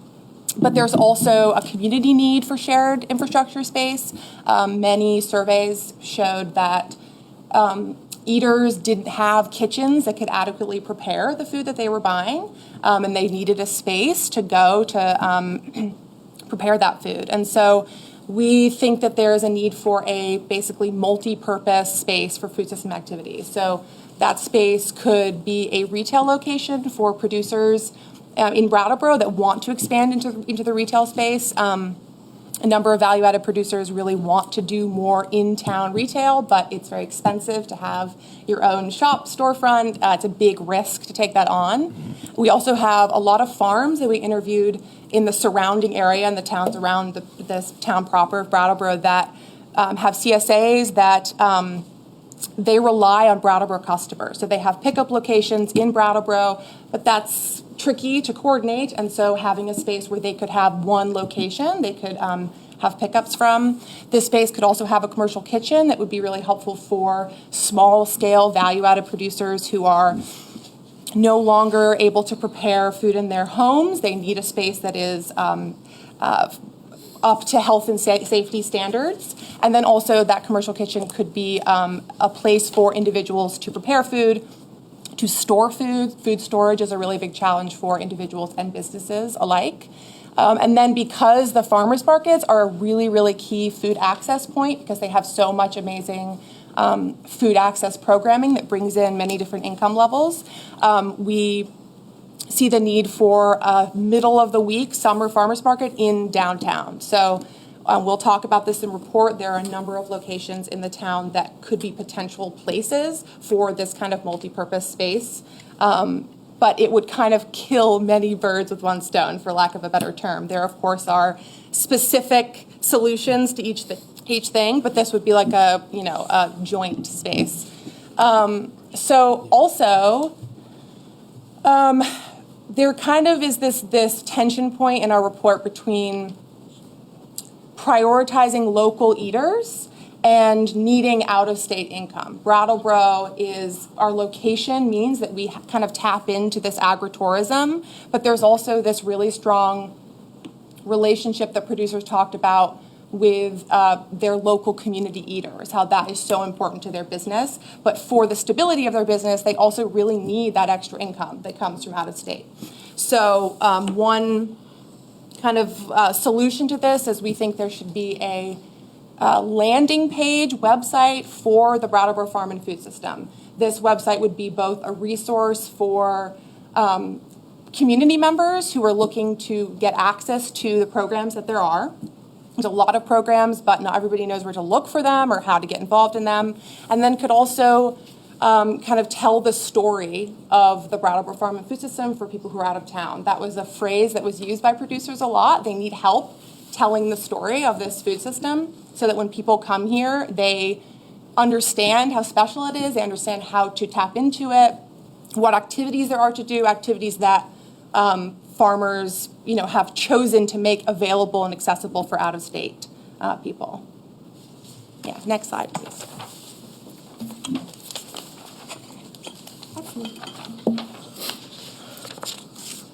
So climate disruption was a big one as we move through this. The producers felt this the most, especially this summer. I'm sure you all are aware of the frost that happened in the spring, the flooding, but then that impact trickles down all the way into the food system. Our schools get a lot of local food, our restaurants do. There's a lot of buy-in in local food. And so when there's impact on the producer side, that's really felt all the way down.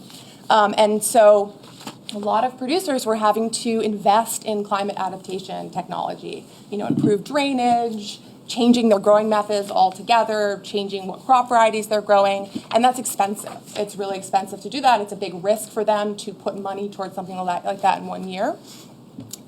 So we'll talk about this recommendation in the report as well, but there's really immense need for support for that, financial support for producers to implement that, because it's not just producers you're helping, it's our entire farm and food system that's really being impacted by that disruption.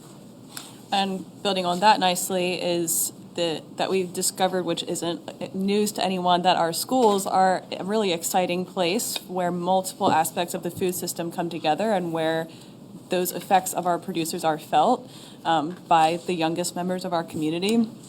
So like Farm to School is really strong here in Brattleboro, and we think it should be continued to be supported and strengthened and spread throughout the state. And we were just speaking with Ingrid from True North, who's here, just about how her business has grown, from Windham County and throughout the state because of working with Food Connects and getting granola into schools. So there's a really exciting work happening here. And there's kind of three prongs that we wanted to mention. First is that schools are, as an institution with a regular schedule and regular buying practices, they are a more reliable, consistent market for local producers to sell to, especially since we have Food Connects, who does that direct farm-to-school connection. So that's a great market and income source for the farmers. Also, there's the nutrition aspect for kids with universal school meals, getting more local food in, getting schools reimbursed through the local food incentive. That is ensuring that students have local, nutritious, and delicious food that's fresh and really exciting. And then because schools are schools, there's the education opportunity with Farm to School to educate and engage, involve our youngest community members in with their food and so they know where it comes from, so that they can continue to grow up into being informed eaters. And like they're in class with kids whose farm brings the milk to the school sometimes. So that's just a really great connection to keep fostering and uplifting. So we wanted to highlight the wonderful work that's already happening in schools, and that should continue to be supported and grown.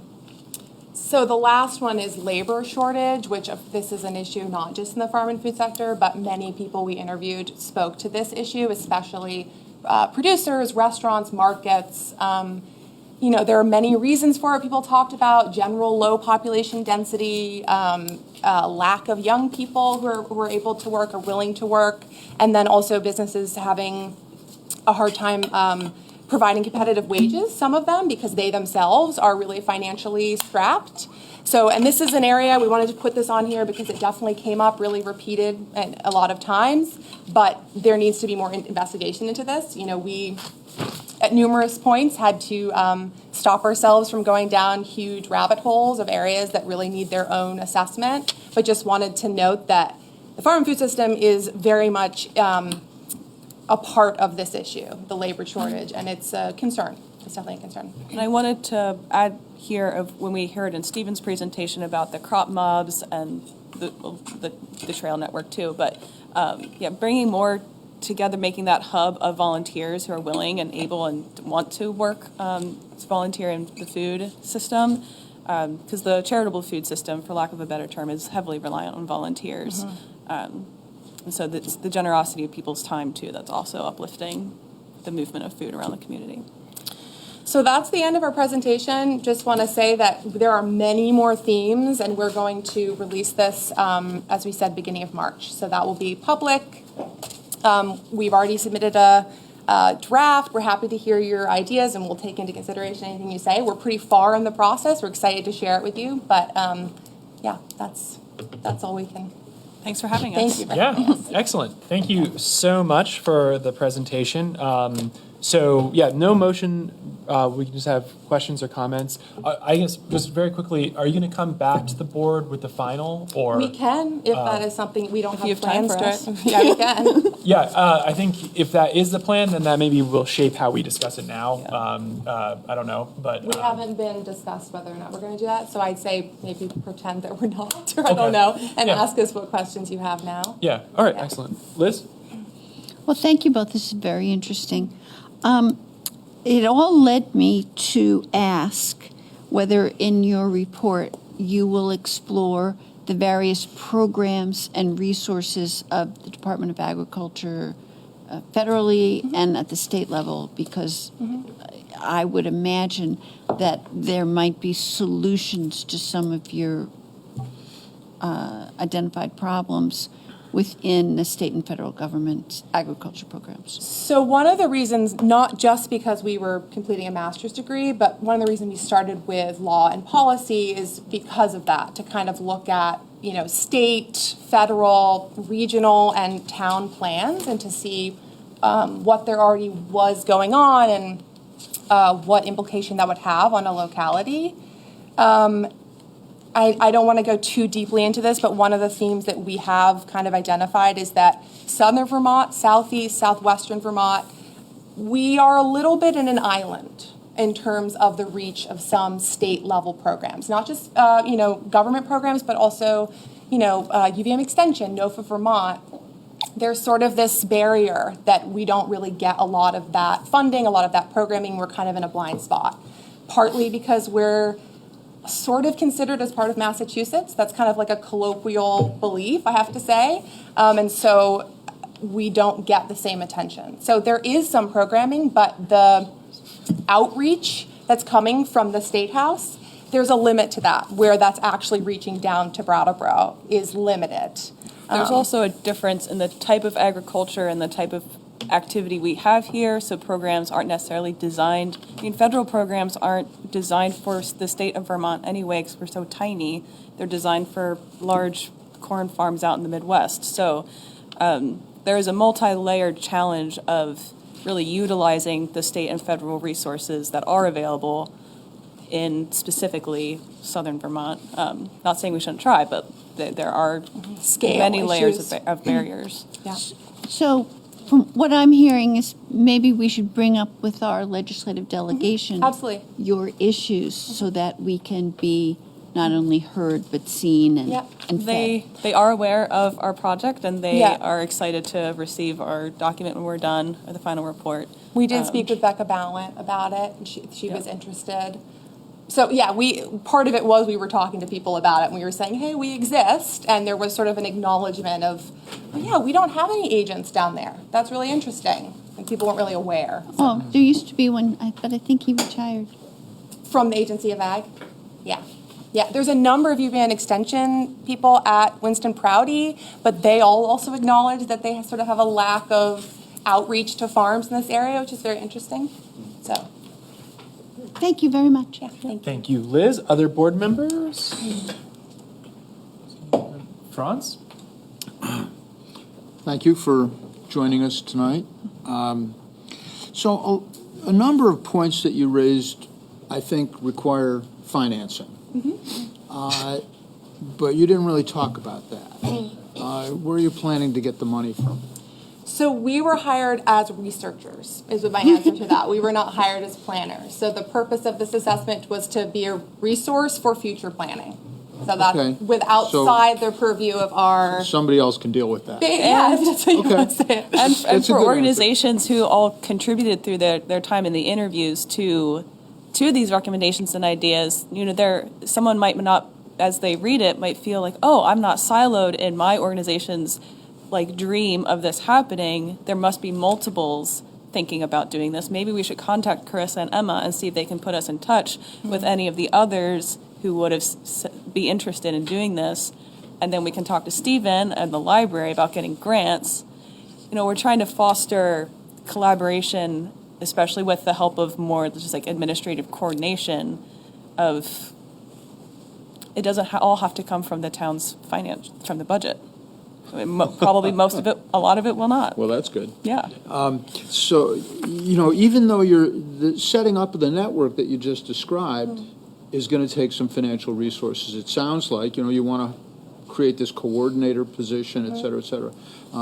So, I'm just, what occurred to me and how I wonder how this would develop, what's available to make this happen. Yeah, I think, again, we don't want to name any specific organization that we talked about the coordinator position with right now, but there were a number of organizations that were, thinking about it and saying, oh, we could get a grant to house that here. So these conversations, they did generate activity and potential. So that's why we kind of prefaced all of these recommendations and themes. This is not us coming to the town and saying, here's 10 things we want you all to do. but that these were the things that came up that we really needed to highlight and talk about not just with you, but with the whole community. That's a big part of this as well, because there were some clear outcomes and needs. Yeah. And if I can chip in just that, in general, the nature of the food system is a regional entity. We are the hub, but it is a regional entity, and being such, it would not be appropriate for Brattleboro to be the lead in trying to serve the needs of the entire region. So when the food coordinator is mentioned, we would be inappropriate, I think, as the place for that kind of a position to be housed, just to be explicitly clear. We need someone with a more regional perspective, and there's many ways that could happen, but yeah. Well, good luck. Thank you, Franz. The board members? So I'm very interested to see the final report, and I really appreciate the presentation. I think my only questions are kind of the more specific things you spoke about tonight, especially things that could involve the town. So having a farmer's market in the downtown, that's very interesting. Is that something sort of in addition to the farmer's market that is on Western Ave, like in West B?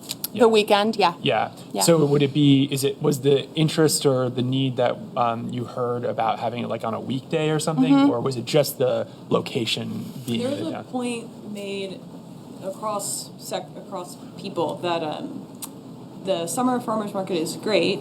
It's very busy. Yeah. It also primarily serves tourists and people on SNAP, which is awesome because the farmers market has really utilized and make sure people on SNAP know that they can get food at the farmers market. But that also leaves out probably a lot from the busyness and just the congestion of that area. Locals might be avoiding that area.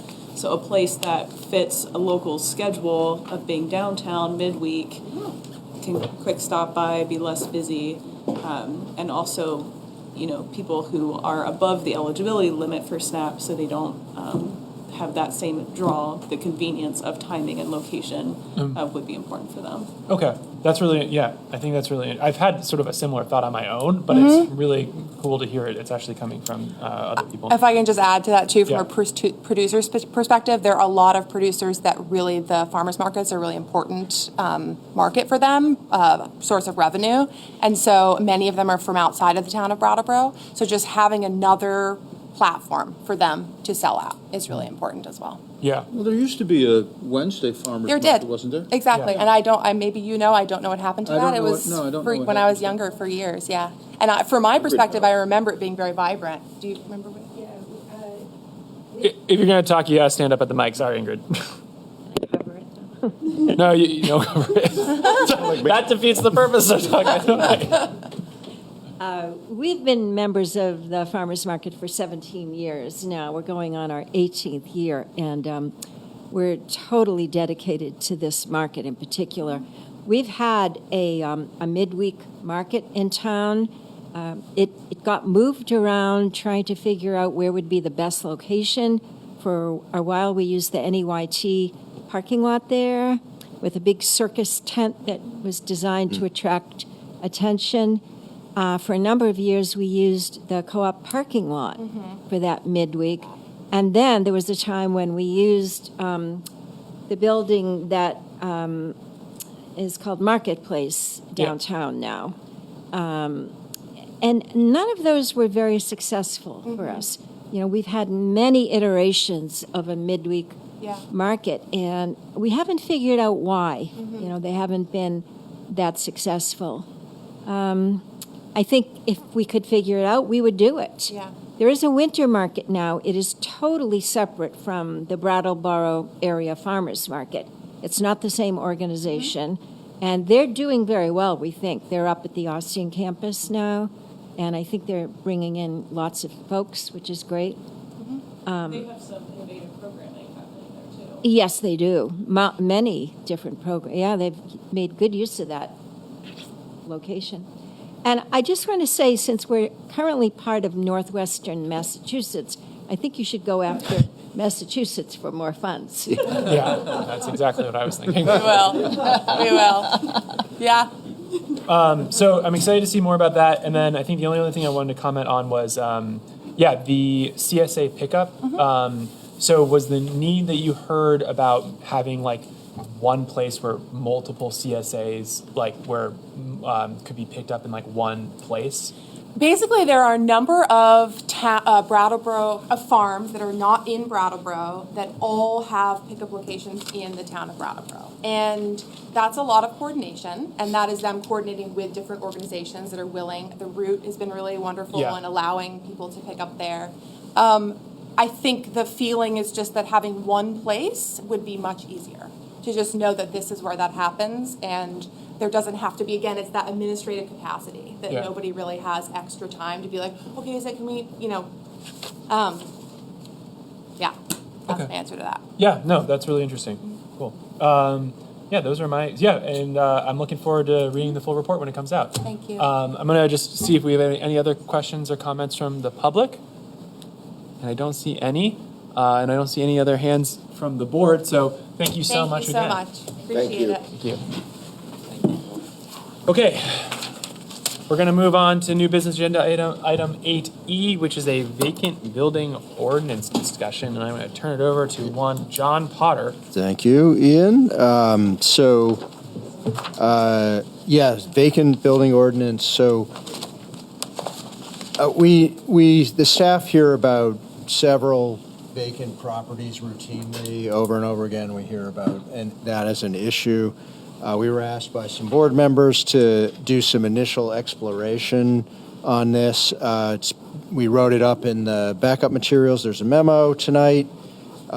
We really are trying to get a sense from the board with this initial look that we've taken on the topic to see whether you want us to do any further research on this, or whether you might want us to come back with a draft ordinance, or even if you want us to just table this topic for now. So we're just trying to get a feel from you of kind of where you are with this idea and this thought. Steve and Sue are here tonight to help us drill down into the research that we've done so far. Steve Hayes has looked at ordinances in 10 towns, and he's looked at the model ordinance from VLCT, which there's a copy of on your desk, and we have some other copies over there on Jessica's table. The model ordinance did not include any sort of penalty or tax against owners who have left the building vacant, because there's really no authority to do that from the state. Some municipalities have tried to accomplish that policy objective by imposing a registration fee or as part of like a vacant building registry or permit program. So that's kind of in a nutshell what we have for you tonight. We're happy to drill down on any of these other towns that Steve has looked at, or really we wanted to get some response from you on these questions that we put up. So anything to add to that, or do you guys want to just be responding to questions? I think we're happy to take questions. Great. Okay. Board. So we've got basically 3 sets of questions, which I'd like to try to give some clarity to town staff on. And I kind of want to just start with you. Does anyone have any general questions or comments about this before we start getting into it? Liz. Hello. Thank you for coming. Is there like a standard for how a vacant property is maintained? Like, is that already on the books? Like, how is it boarded up and how is it secured? Is that something that exists now? We do have in our land use and development regulations, we do have language that would require a property to be secured against unsafe conditions. So that could include if there's been a fire or It could also include neglect that leads to unsafe structures. But that is fairly specifically tied to public safety. But there is language that would compel an owner to at least prevent unwarranted access to their property and keep it from becoming a danger. But for some of the other things that are beyond that, we don't really have, to my understanding, any additional enforcement ability. And is there something now, or are you proposing that if a building becomes vacant, they need to alert the municipality of its status? I mean, I think that's up to the select board if you want something like that. The vacant building ordinances, and Steve, correct you, you can jump in on this one. You know, there is some sort of way where you're notifying the town that it's vacant after a certain amount of time, and so it acts kind of like a registry. Mm-hmm. It can act like a registry. But there probably isn't anything that prods vacant building owners to do something. Right now? Right now, or what these ordinances do. Well, the fee is Fine. Yeah. Like demolish, whatever. There's nothing that compels that right now. Right now, no. I think you'd have to go a health order route to compel demolition. Some So of the it's health or structural stability. Correct.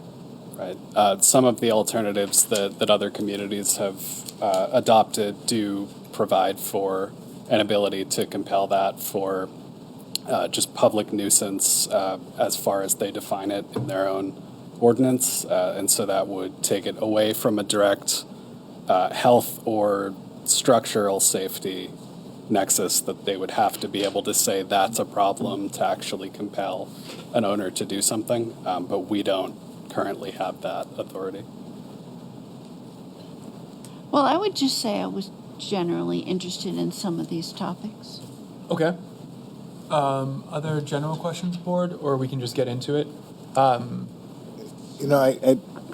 My question comes in, and I don't know that this is directed to you or if it's directed to John. I know that we had a few go-arounds with what is on Putney Road, the vacant Friendly's property, which just went through a little bit of a de-Jumanjiing as of late to make it a little bit less of a visual eyesore. Was that?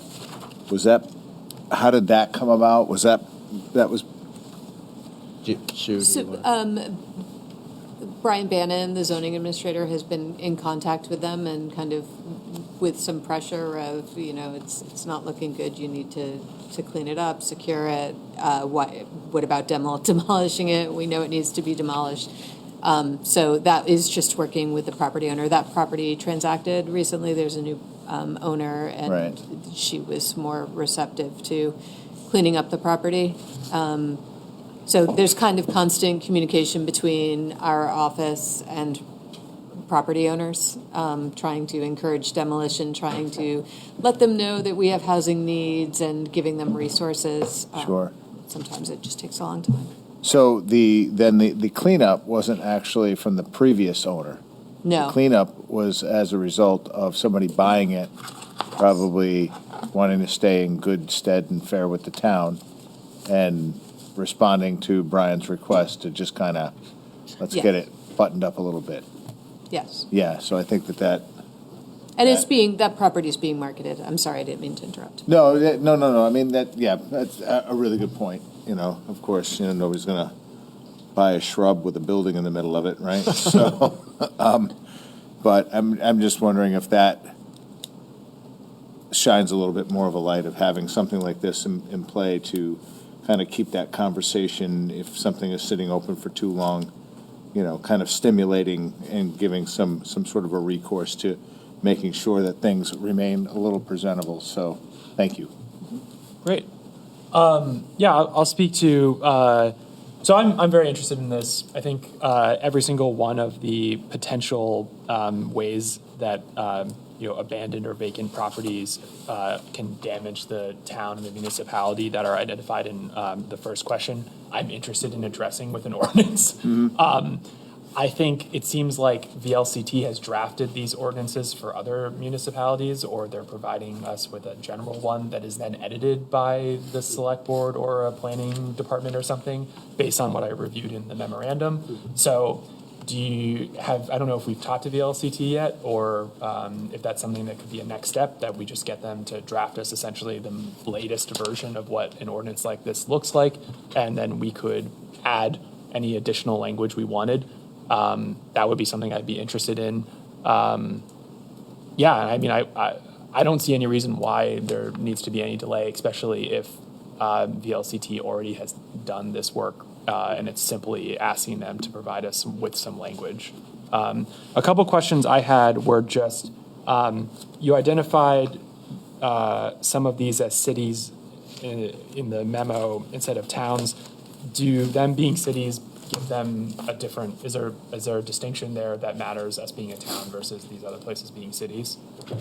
I think it is almost certainly the case for Burlington and Rutland. They seem to be doing things that otherwise, by my understanding of the charters and the state statute, wouldn't be allowable, or seem like certainly we wouldn't be able to do those things without an amendment to our own charter, but they do seem to have more expansive, specific powers to do these things. I believe that they may even have the ability to assess specific taxes at the local level in Burlington, which we certainly don't have. So, thank you. So in reviewing it, it's interesting to see all the different towns' kind of ways of addressing it. I kind of found myself thinking to try. My interest would be trying to keep it as broad as possible to be able to address as many issues as we can, given the fact that we've never had one of these before. I don't know if that's a good, legally sound method, because if it's broad, maybe it's easier to challenge. I don't really know. So maybe pulling in Vermont Leagues of Cities and Towns in addressing that may be a way to make sure that we're not coming up with an ordinance that's easily challengeable.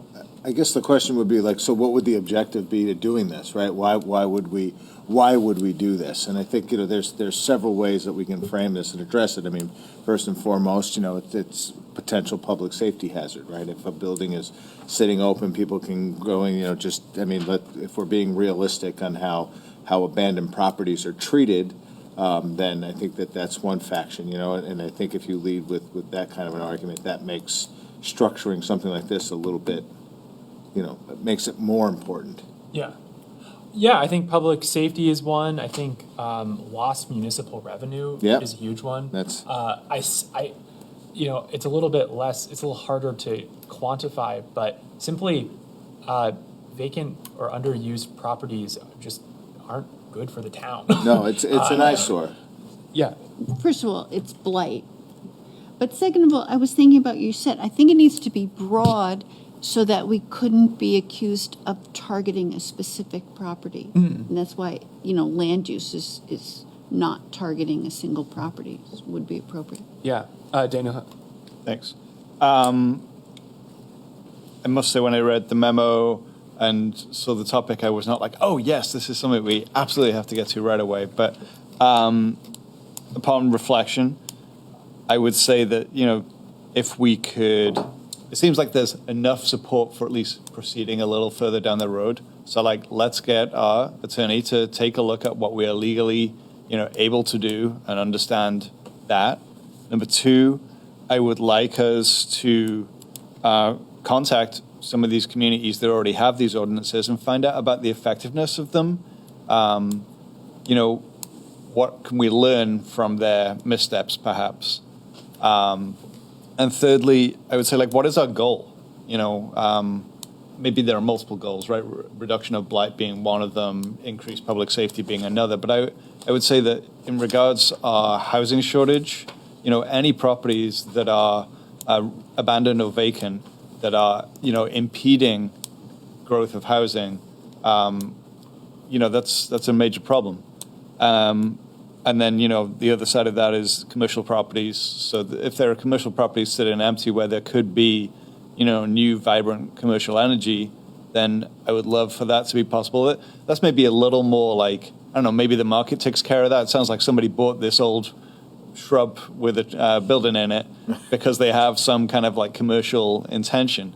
I don't know if I want to like subsidize that, but I would be inclined to want to sort of support the generation of housing through, abandoned units. Well, I think you bring up a lot of really good points, right? Because the thing that helps the town grow, helps the tax base grow, helps everything kind of level out is this sort of open and saying, we don't want a property to sit open forever.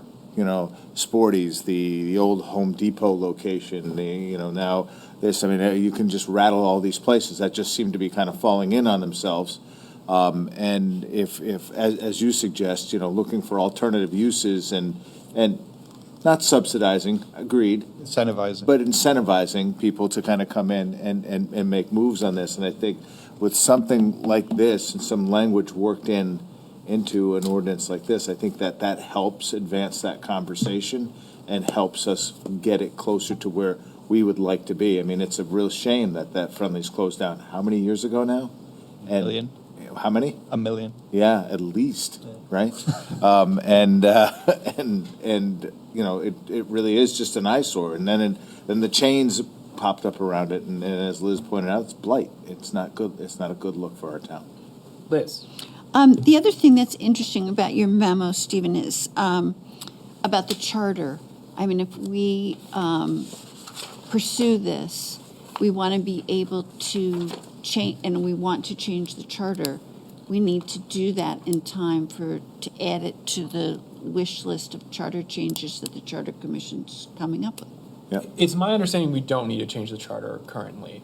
Right? Is that, or would we need to? Nothing came up for us that seemed like it needed a charter change, but there are perhaps things that might interest the select board that would, so it's worth keeping in Basically, if we wanted to do something that Burlington or Rutland are doing, we would maybe need to do a charter amendment. What were the specific things that they're doing that are beyond what are...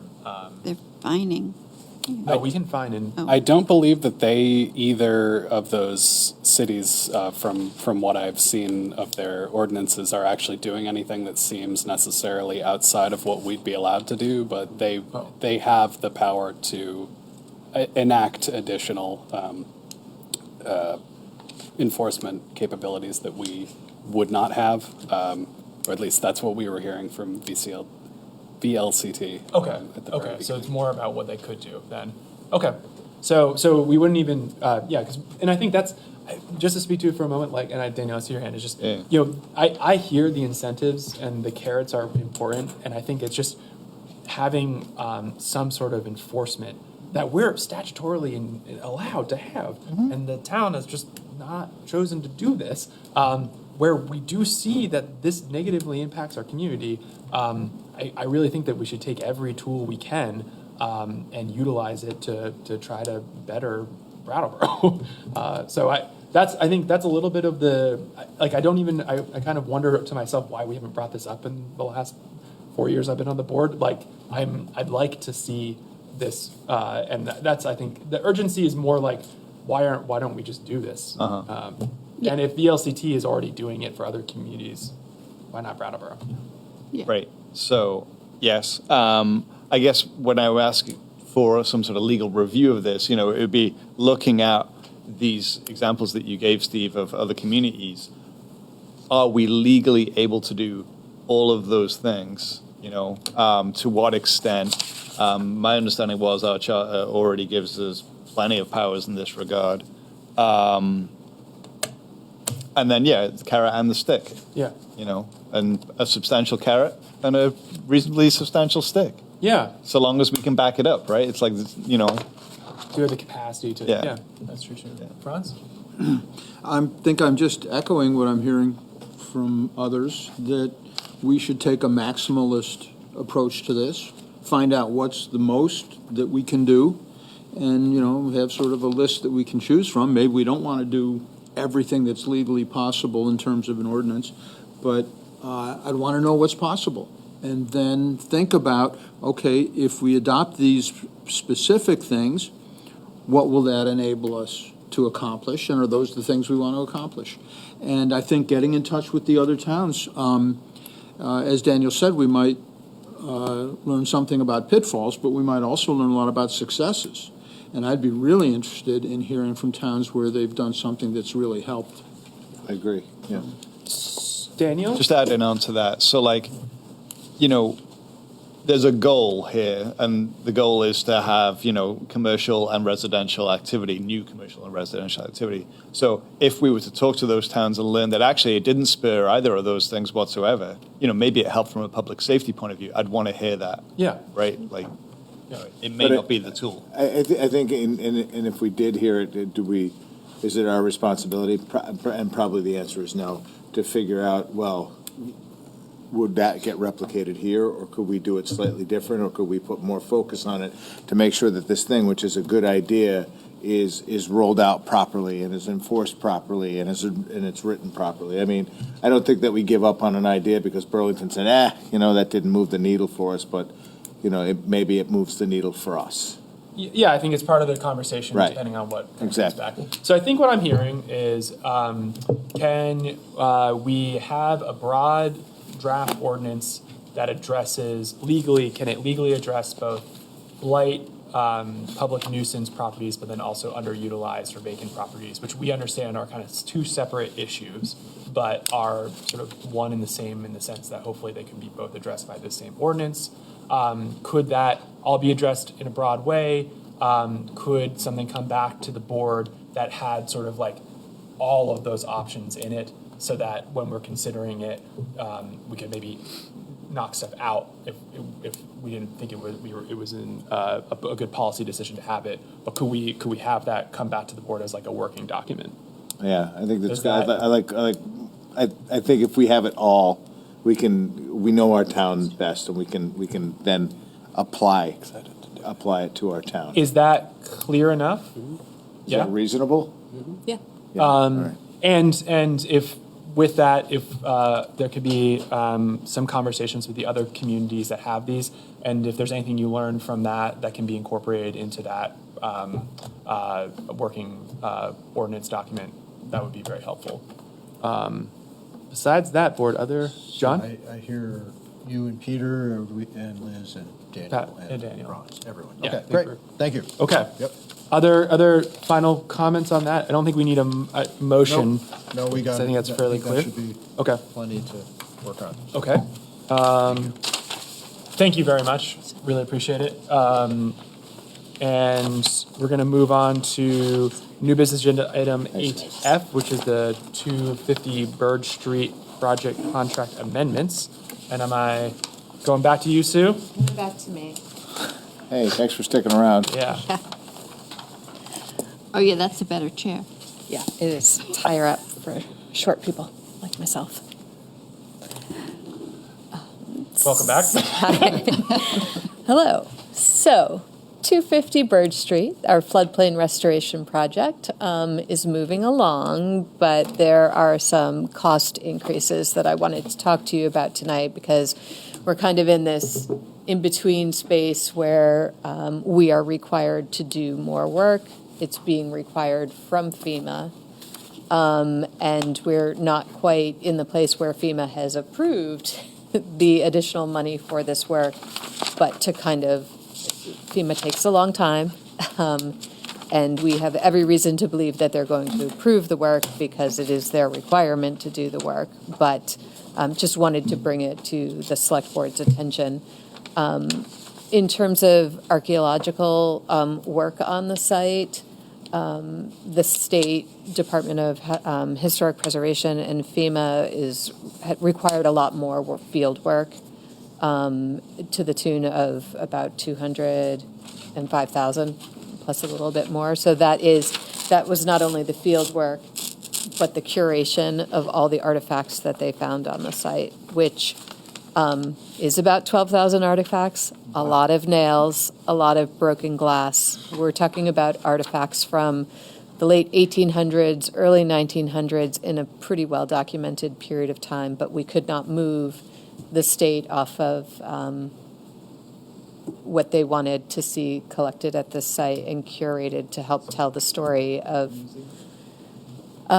So that's a lot of work. Our consultant has been very, open and honest and working with us, and feeling like it's a big ask and it's a bit too much for what the site is, but nonetheless, the state and FEMA are requiring it. So that is the huge cost increase on this project.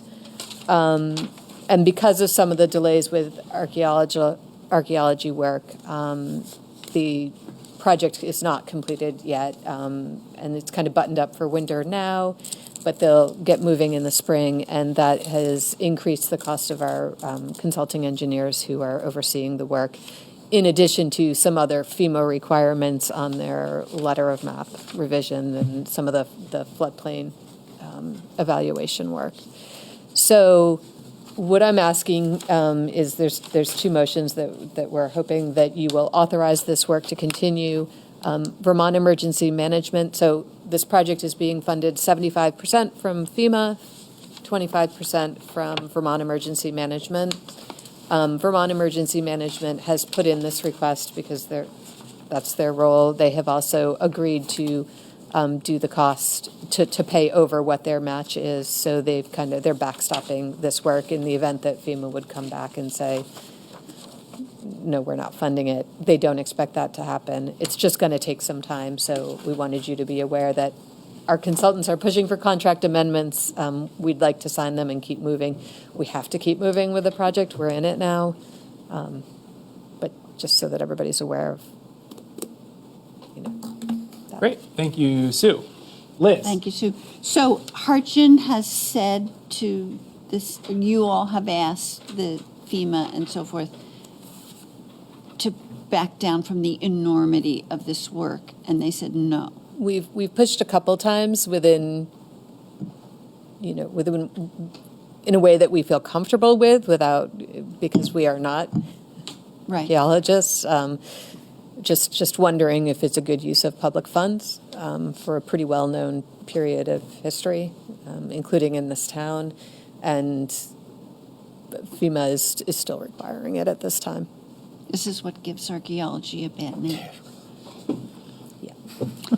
And so let's just talk a little bit more about what you mean by overmatch.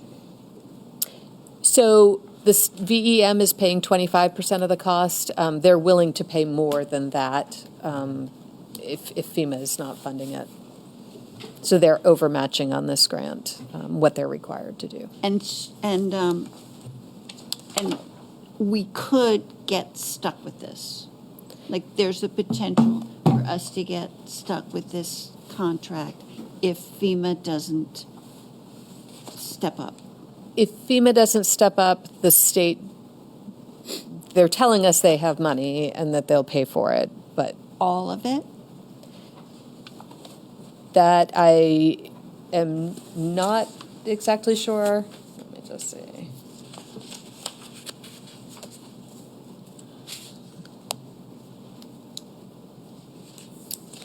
There's one sentence that I read in the contract.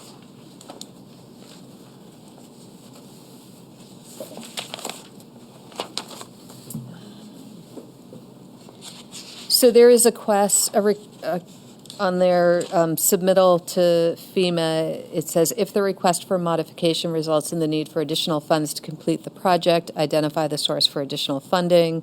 And it said additional funding will be available for the non-federal match through Vermont Emergency Management's general fund allocation, which is covering the match for this project. So they've said, yes. Okay.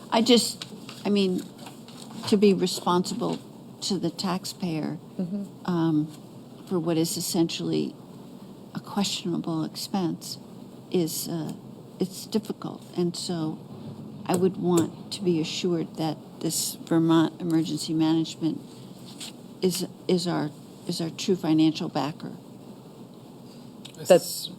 Yeah, I mean, that is what they've said to me, but this is what they sent me to prove it, so I guess put it back.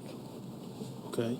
He was first. Go ahead. Oh, was Franz first? Yeah. Okay, I saw. Well, I just want to point out the final sentence of the material presented to us, which is that we have to do this, to be in compliance with the grant funding that we've already received and spent. Now, I don't know what the consequences would be of not doing that, but I suspect they wouldn't be great.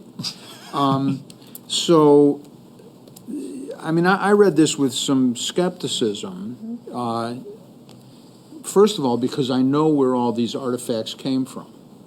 They came from my house, which used to be the general store, and the surrounding area is littered with broken bottles and stuff like that because everybody just pitched it over the cliff.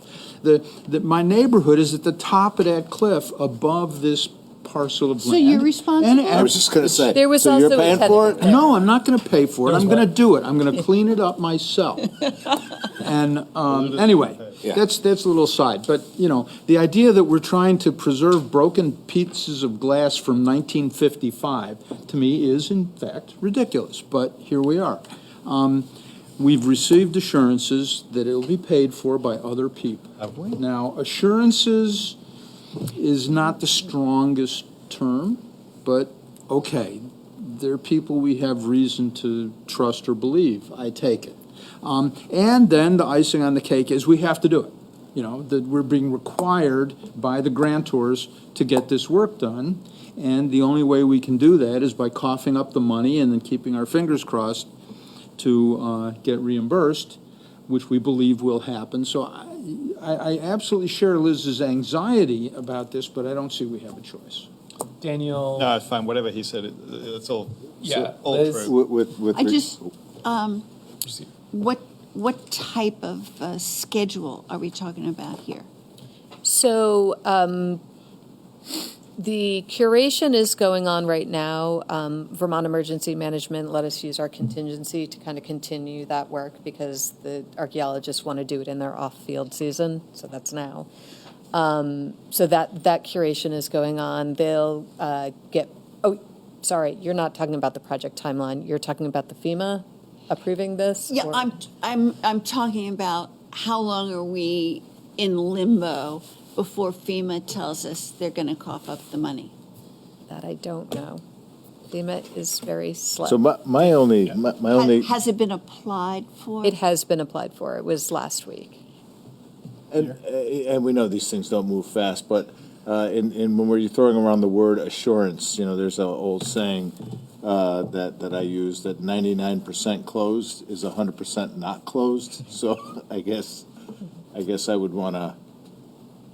But to Franz's point, we've already spent money to do this, so we kind of have to finish it. So we're back to our wall and all fingers crossed.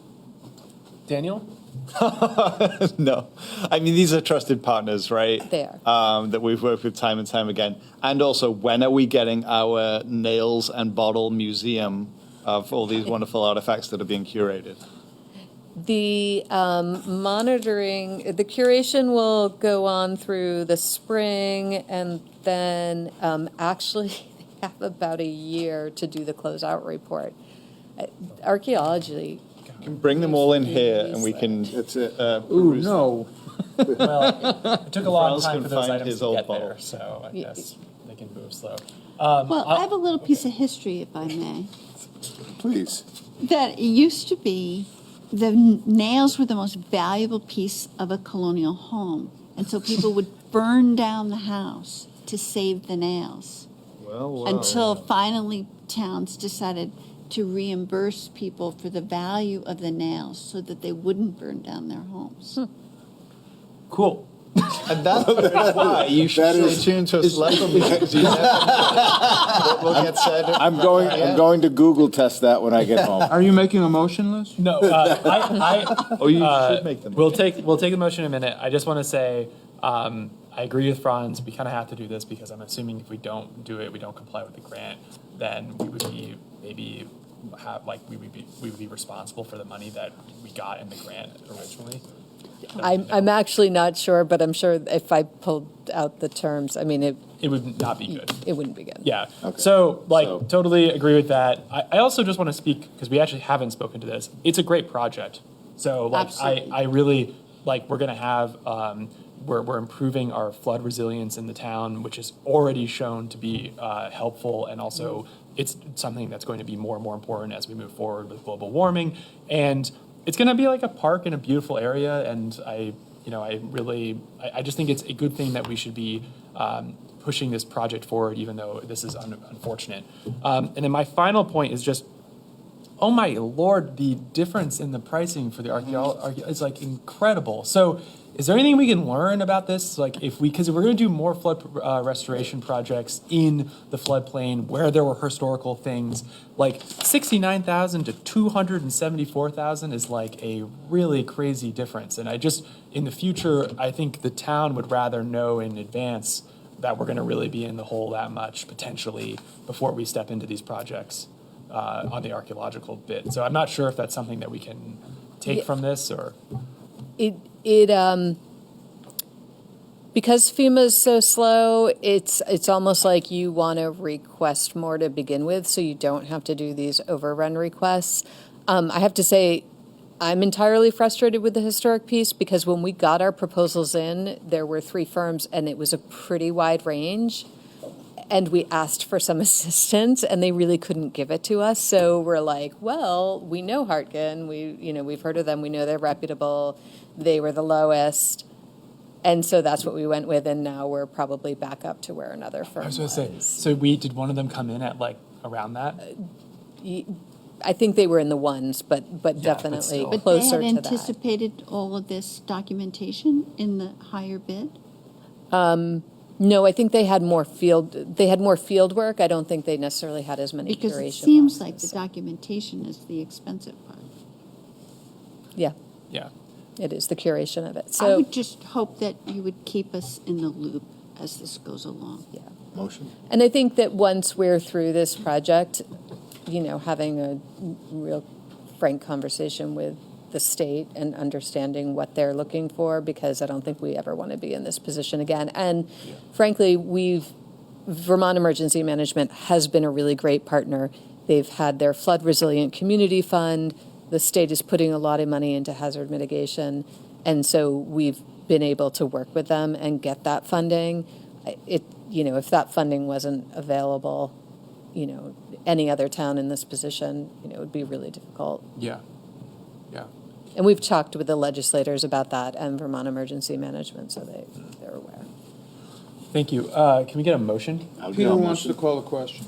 Peter wants to make a motion, or Make a did Liz motion. want to make the motion? I'll motion to authorize the contract amendment for the archaeological services in the amount of $205,132 to continue the archaeological services for the 250 Bridge Street floodplain restoration project, and authorize the town manager to execute the change order.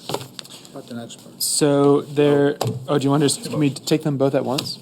Yes, okay. I'll keep going then. To authorize. And also, Sorry? No, go ahead. Okay. To authorize the contract amendment in the amount of $35,000 for the SLR to continue providing engineering, permitting, and construction services for the 250 Birge Street floodplain restoration project, and to authorize the town manager to execute the change order. Thank you very much, Peter. So there's a motion, and I want to make sure that any member of the public doesn't want to speak on it before we take an action on it. So I'm just looking in the room, and I don't see any hands in the room, and I don't see anyone in Zoom. So the motion is to authorize a contract amendment of archaeological services in the amount of $205,132 to continue archaeological services for the 250 Birge Street floodplain restoration project, and to authorize the town manager to execute the change order, and also to authorize a contract amendment in the amount of $35,000 for SLR to continue providing engineering, permitting, and construction services for the 250 Birge Street floodplain restoration project, and to authorize the town manager to execute the change order. I apologize. I'm just like watching the interpreter. The interpreter on that one. Board members, all those in favor, please indicate with an aye. Aye. Aye. That's going to carry 5-0. Thank you very much, Sue. Really appreciate the work.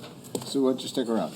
Okay, so we're on to the last item on the agenda, which is new business agenda item 8G, which is to announce committee vacancies. Board, as your humble chair, I will take that responsibility upon myself. So we currently have the following committee vacancies. Agricultural Advisory Board, there are 6 vacancies. The ADA Advisory Committee, there are 4 vacancies. The Art Committee, 2-year term, 1 vacancy. Cemetery Committee, 3-year terms, 1 vacancy. The Citizens Police Communications Committee for 2-year terms, 2 vacancies. The Developmental Review Board alternate for 1-year term, 1 vacancy. Energy Committee, 3-year terms, 3 vacancies. Fence Viewer, 1-year term, 3 vacancies. Honor Roll, 1-year term, 3 vacancies. Inspector of Lumber, Shingles, and Wood, 1-year term, 1 vacancy. Planning Commission, a 4-year term, 1 vacancy. And the Weigher of Coal for a 1-year term, 1 vacancy. So, John, what can people do to, if they heard something that, their ear perked up, maybe they're interested in volunteering for their community, what steps did they take? They could contact the town manager's office, and we will get them connected up with an application. I believe there's also information on our website at brattleboro.gov, and people can go there and figure out all about this. Excellent. Thank you very much, John. Franz? Yes, I'd actually like a couple of items of clarification. I've seen different things. Really? Yes, absolutely. I've seen different things in print about the Agricultural Advisory Board as to whether there is a member or is not a member of adequate standing at the present time, because I've seen it that there were no members of that committee, and I've seen it that there's 1 member, and I would like to know which it is. And the other thing is, I just wonder whether the fence viewer, the inspector of lumber, shingles, and wood, and the weigher of coal can all be the same person. It's a different skill set. Yeah, totally. Oh, can one person hold multiple? Yeah. One person can hold multiple. Okay, that's all. So I would like to make a comment. Actually, I want to rescind. We should check. We really should check to see if that's true, because I don't know whether there could be a conflict with any of these. So I don't actually know that for certain. We could look into that. The lumber versus coal conflict. Yeah. Oh no. So I'm just thinking about that. Age-old rivalry. I don't know. Okay, well, I'll look that one's not that important. Okay. But I am, the Agriculture Advisory Committee, I really do want to know who's on it. And Jessica could address that if you want. Okay. There's 1 member that hasn't, there's 1 member. So, and that would be why there are 7 members and 6 vacancies. Right. Okay. All right. But it's also paid. Yeah. Comment? Peter has a comment? And then a motion I have right Okay. after that.